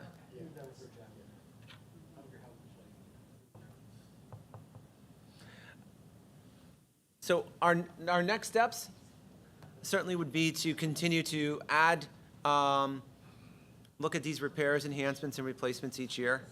One of the things we can continue to explore and talk about is looking at bundling certain things together in what's called guaranteed energy savings contracts, or what they're called ESCO. So ESCO is really interesting, right? Because it allows you to put in energy savings and at the same time value add projects too. So your windows, your roofs, your HVAC systems, plumbing, all of those kind of fall within ESCO, but we may be able to do parking lots, sidewalks, and a couple other elements that save cost as well. And what the ESCO does is it comes back and says, okay, we are expecting to save the district, I'm just going to throw a number, $30,000 a year on this project. If we don't hit that $30,000 a year, they guarantee it, they will pay for it. So there's ways around in looking at those types of things. We're still exploring. There's pros and cons we've heard on ESCO projects. And as we finish up this kind of quick, fast presentation on the 4-year feasibility study, and your document is here. I ask that you take it. You can make some notes on it, have it. Again, it's not in any specific order. You may see things you want to add. You may see things you question. Write on it. We'll bring it back, and we'll continue to have discussions on this. Is there additional information you would like to see besides a quote or some pricing, high-level pricing on removal and entering into any discussion on repair of the caboose? I don't know, we have to get a direction on the caboose. I don't know, we need to have some kind of, you're talking about just a removal of it? That's what I heard earlier, to get a cost on what it would be to remove Yeah. it, Yeah, and then a cost on what it would be to repair it, right? yeah. If we're gonna repair that, we need to have a purpose.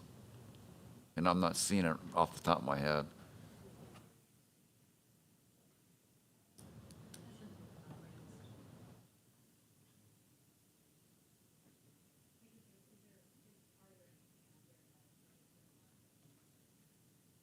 That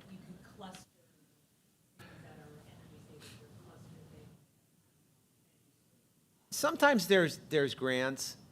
They won't cover the likelihood of everything, but sometimes there are. Again, when we see them, we'll explore them and see if the juice is worth the squeeze on those aspects of them. Sometimes historical grants, no, there's not a lot sometimes. Even with historical preservation and putting up a historical preservation marker, you have to pay for those. You don't necessarily get support on that aspect of it. But it gives us information, and we can go back and we can talk about too. And again, anytime you want to see it, we'll just make sure, we'll walk out and we'll take a look on a nicer day. I'd like to see it.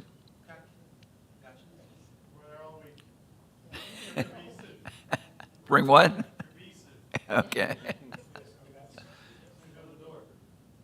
That's always been the case, even when I was at it, we tried to make it into an outside privileged meeting area for our students.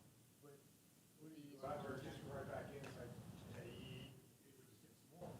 Yeah. I don't know how much we sprayed. It's just a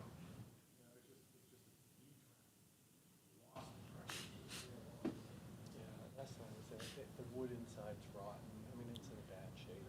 that's all right. So let's transition to our last quick presentation, which is not necessarily quick, but the presentation itself is quick, but the discussions may not be. Talking about our Career and Technical Center building project funding discussion.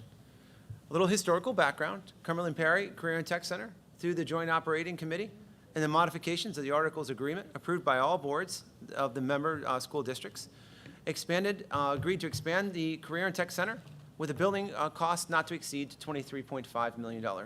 I've had the privilege of seeing some of the renditions of this project. It looks incredible and will be an incredible addition to the footprint of career and technical education in our region. So I think that's a congratulatory mark for all school districts who participate in our Cumberland Perry Career and Tech Center, and to the Joint Operation Committee, and to the Executive Director, Mr. Justin Brune. Each member school is expected to contribute their fair share, as approved with a resolution based on the 10-year average daily membership and a quota percentage of total. Our building share for the project is $1.38 million, and there should be a subsequent handout that I will provide soon that will give you that information. I apologize I didn't have it here, but I will make sure that you get that handout. So, timeline. The timeline for the Career and Technical Center. The question for August that we have to answer is, do we self-finance, pay directly, or do we consortium finance?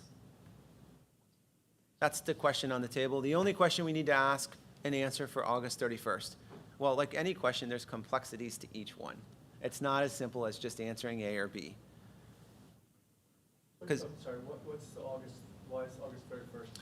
So August 31st is important because that's when the Joint Operation Committee asked asked Mr. Brune to collect this information from the member districts as to which one of these options. Because if there's a majority of people that want a consortium finance, it's going to take bond counsel, lots of public notices to be able to go out and to secure bond counsel to be able to do this. So we don't necessarily have to vote on this next week, but we have a little more time to think about it, and then we should share with you how we will vote in September, so you could say tentatively they're going to vote this way in September. You have to do that before the end of August. So before August 31st, I just need a general direction as to which one of these two. Okay. If we want to either self-finance, and I can go over that a little bit in a high level, and we don't need to go into the weeds of all of it, or pay directly, meaning we would use our reserves, or we want to enter into a consortium finance agreement. A consortium finance agreement we'll look at, starting at July of 2024, will be the first draw of money. And that first payment will be roughly about $84,000, and for the next 20 years thereof, it will be $110,000 thereof. For us? Correct. I'm not A year. $110,000 a year. So that will be an annual budget item. So how much is that total? The one,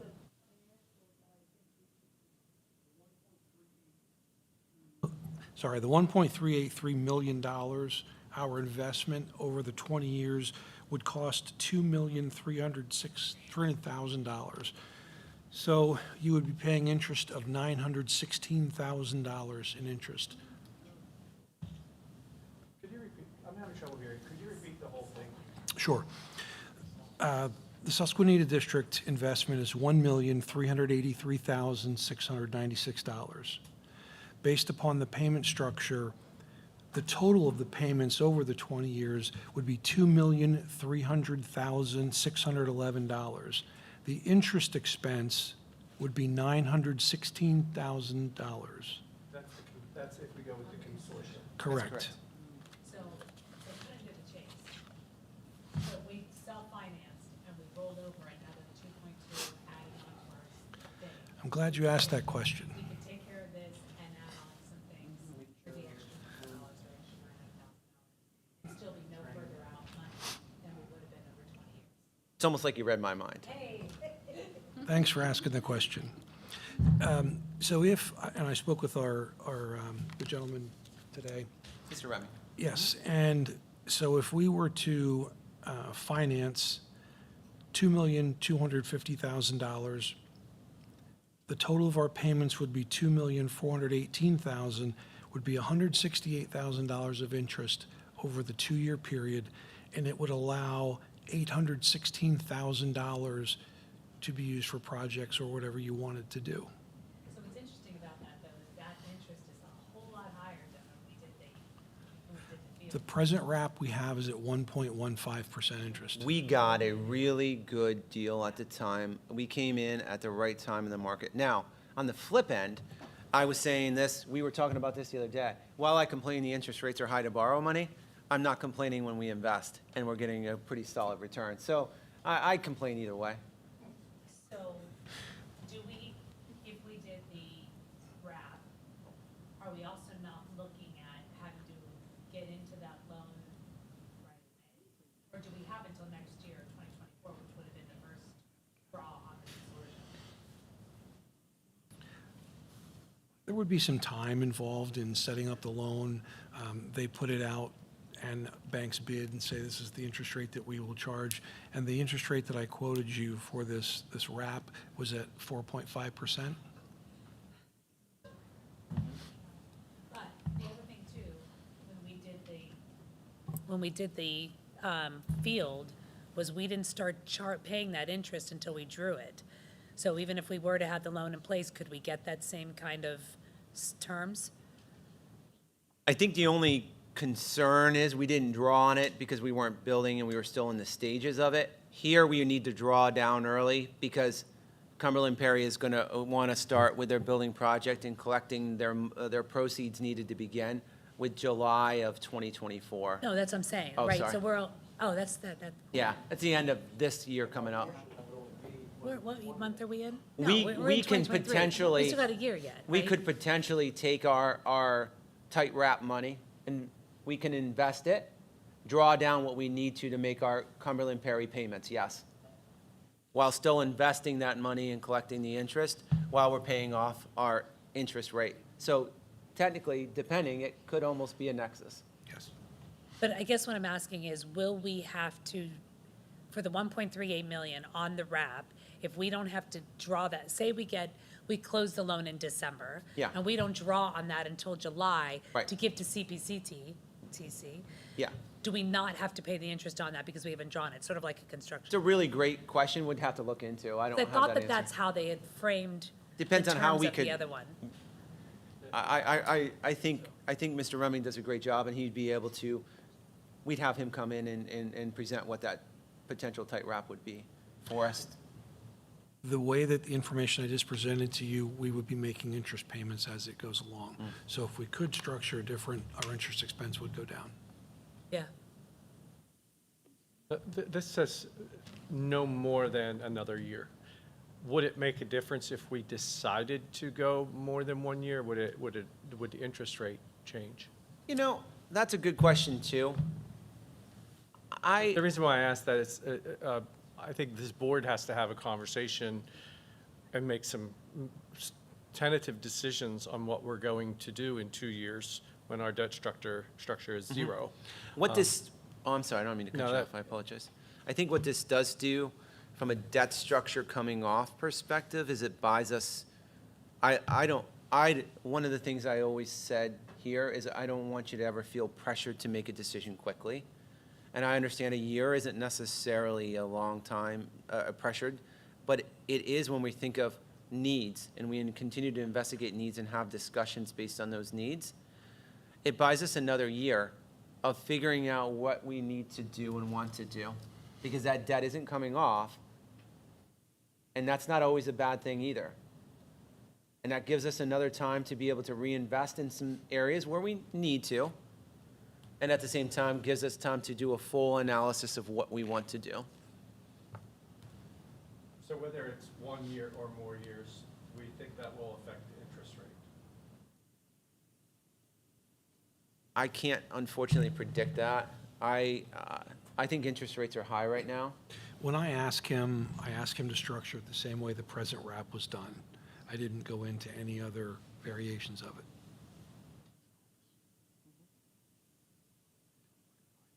But am I wrong, or does this seem like a no-brainer? I mean, I'm just. No, I don't think you're wrong at all. And to be quite honest, we did too, but we feel an obligation, obviously, not to make that decision in isolation, nor to present it in any way that I feel biased. But if you're asking my recommendation, the tight wrap is the way to go. I guess what I'm saying to my fellow board members, this seems like a no-brainer. We should just vote on it next week. And so we have a definite direction. No need to, in my mind, I don't have a need to think this out further. I don't know what other board members think. Yeah, and I think what we all just need to vote on in this instance is that we're going to self-finance. That's what I mean. Yep, that's the direction that we need, that the Susquenita School Board is making a motion to self-finance our portion of the career in CPCTCs. So there's a quorum here. There's 5 board members here tonight. So does anyone feel that we should not self-finance? Or can we go ahead and approve that next month? Can I ask, why is it called a tight wrap? Well, because it's not a bond. And the tight wrap is just a terminology used for the money that you're borrowed, because it's such a smaller amount of money, I believe. And it's wrapped up in the existing loan that's there, so it becomes an interface of the two. So you might see a little bit or a little lesser in a year that we do the fiscal planning, but nothing subjectively different. That's why it takes the existing and wraps it into the old tightly. Was that a good fiscal response? That's good. And Mike, what were you asking again? Are we all in agreement here that we think we should self-finance and just we could have that put on the agenda next week, or do we need more time? One question. Since this interest rate will be higher than it was and it's wrapped, will it make our other one go higher too? No, I believe it only make your future payments go. The ones that are in the past are in the past and we paid them, but it could make, yes, it could make 2025s potentially go up a little bit, and it could make 2026, depends. Again, I'd need to see what the overall payment structure would look like. But by self-financing, regardless of the interest rate, or using the interest rate they gave us, we would be saving well over $500,000 in interest by self-financing. Correct. Roughly, correct? Yes. So I don't know why we wouldn't do that. Rob, come in. We're going to wrap more than what we actually need for this. Yeah, true. So it would actually be. Yeah, right. I think the only way, Rob came up with a good idea, is if we could only have to pay for the cafeteria expansion at CPCTC, then we could use our cafeteria fund money and just transfer that over there. They don't have a cafeteria. Oh, they don't? Okay. No. Aren't they putting one in? We'll give them the caboose and they can make it in the cafeteria. Yeah. You're saying for sale, must remove. Yeah. Vanessa, you could tell me this again. They could build around the caboose like we Yeah. did. Question? Oh, No, okay. playing with my ear. So, to kind of wrap up our conversations, and first of all, thank you. It was a long one, but I think we accomplished a lot, going through a lot of the student code of conducts, the extracurricular code of conducts, TSI plan. Oh my goodness, we just solved 4 years of maintenance and building, and we discussed what we're going to do, and a lot of things were accomplished tonight. What I'll do is I'll go back. We will add on the agenda a motion to approve self-financing for the CPCTC project, and then we'll go to work and talk with Mr. Remming to get some numbers to present early of what that would look like for us. And can you send us the updated version of both codes of conduct so we can see them before the next meeting? We absolutely will. Don't pack up yet. Yes, sir. Oh, you know. Okay, we got 3.5 weeks to go before the raffle. Okay? Some people in here have bought raffle tickets. Some people have not. And yeah, I'm a little surprised that it's not unanimous because people on the board and the administrators, you know what we do. You hear it oh, the foundation did this, the foundation did that. We need your support. This is like a charity cause. It's for our kids. And we're getting support from a lot of different people. I'm really amazed. We get support from, well, all my friends and relatives because I've mortgaged my relationships with them to twist their arm for $100. Gamblers, people who used to work here.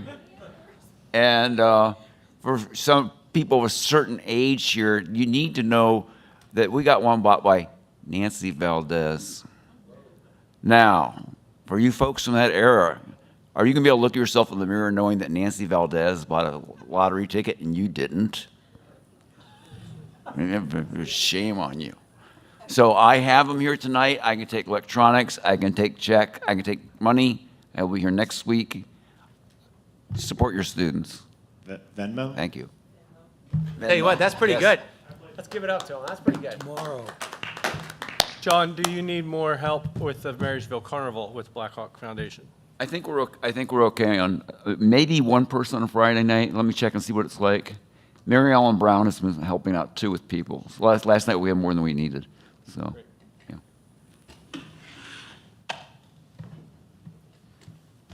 Thank you very much, everybody. Have a good evening. That's all right. Hey, take some food home, please.